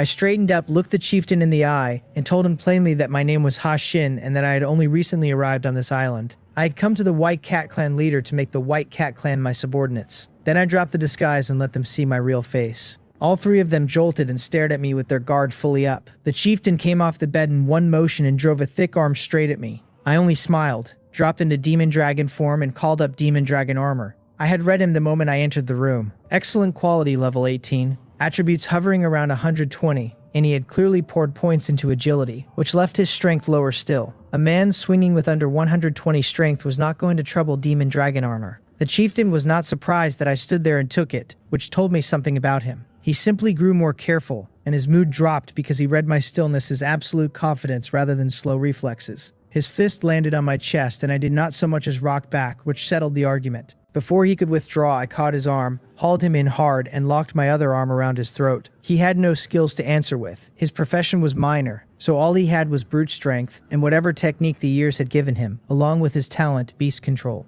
which was obviously how he ran those demon leopards. Myo Ryong and Cat Shadow were both badly shaken by how easily I had taken him. The sight of me in demon dragon form was not helping, since that shape is genuinely frightening up close. Cat Shadow's eyes went red, and she was tearing herself apart over having walked the enemy right up to her grandfather. Myo Ryong steadied much faster, and her eyes kept moving while she thought about something she was not saying. I watched her carefully because when I had checked all three on entering, hers was the only panel that gave me nothing but a name.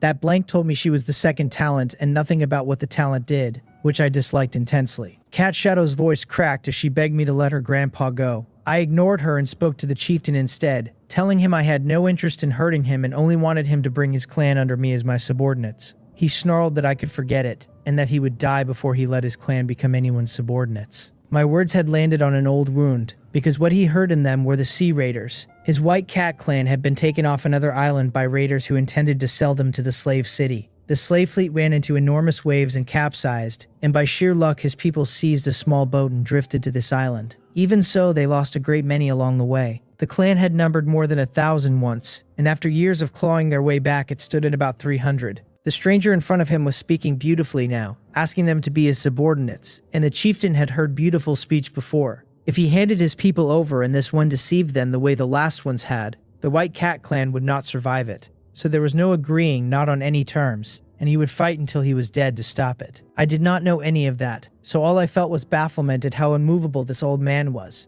refusing even to discuss terms.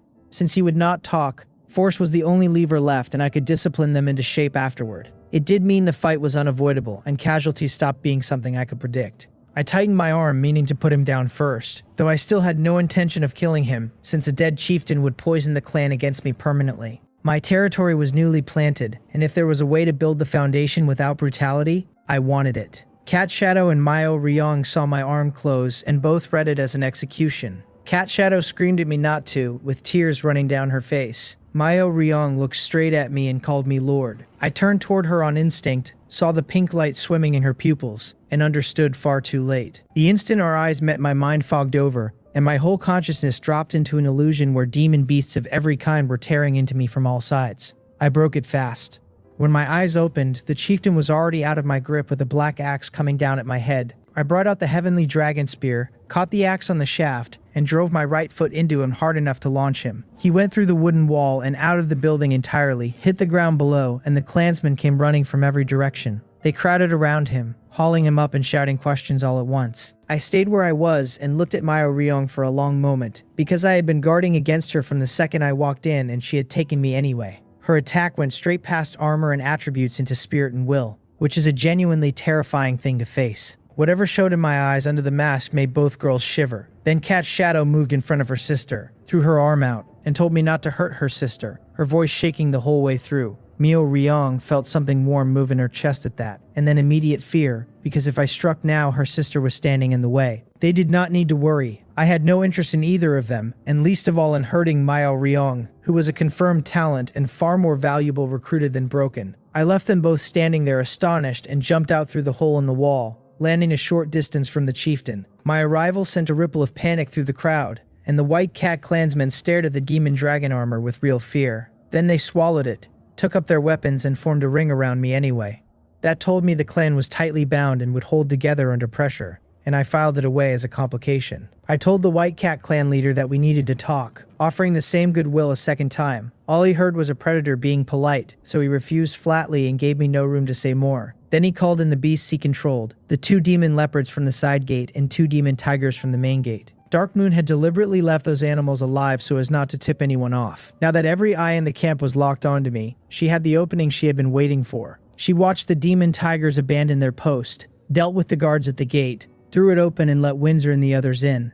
Then she and Hwawa went to work clearing the clansmen off the arrow towers. I watched the ring around me thicken and felt nothing much about it. If it went badly, I could unfold my magic dragon wings and leave. And even if I could not, Windsor and the others were outside closing a second ring around theirs. What there was a need to make a point, since this crowd would never submit to a man they thought they could surround. I stopped talking, took the heavenly dragon spear in both hands, and charged the beasts standing guard around their chieftain. They were blue quality with poor levels, only level 14 and attributes around 84, which meant nothing to me in demon dragon form with a gold grade spear in my hands. I fought the demon tigers and the demon leopards together, and rather than end it efficiently, I put on a display. Demon blood boiling chained into fighting demon dragon, and my strength climbed with every exchange. The chieftain's face got worse the longer he watched, since he could see where this was going and knew his clan was in mortal danger. The day before, Myo Ryong had awakened her talent, and he had been full of plans for how far the clan could climb.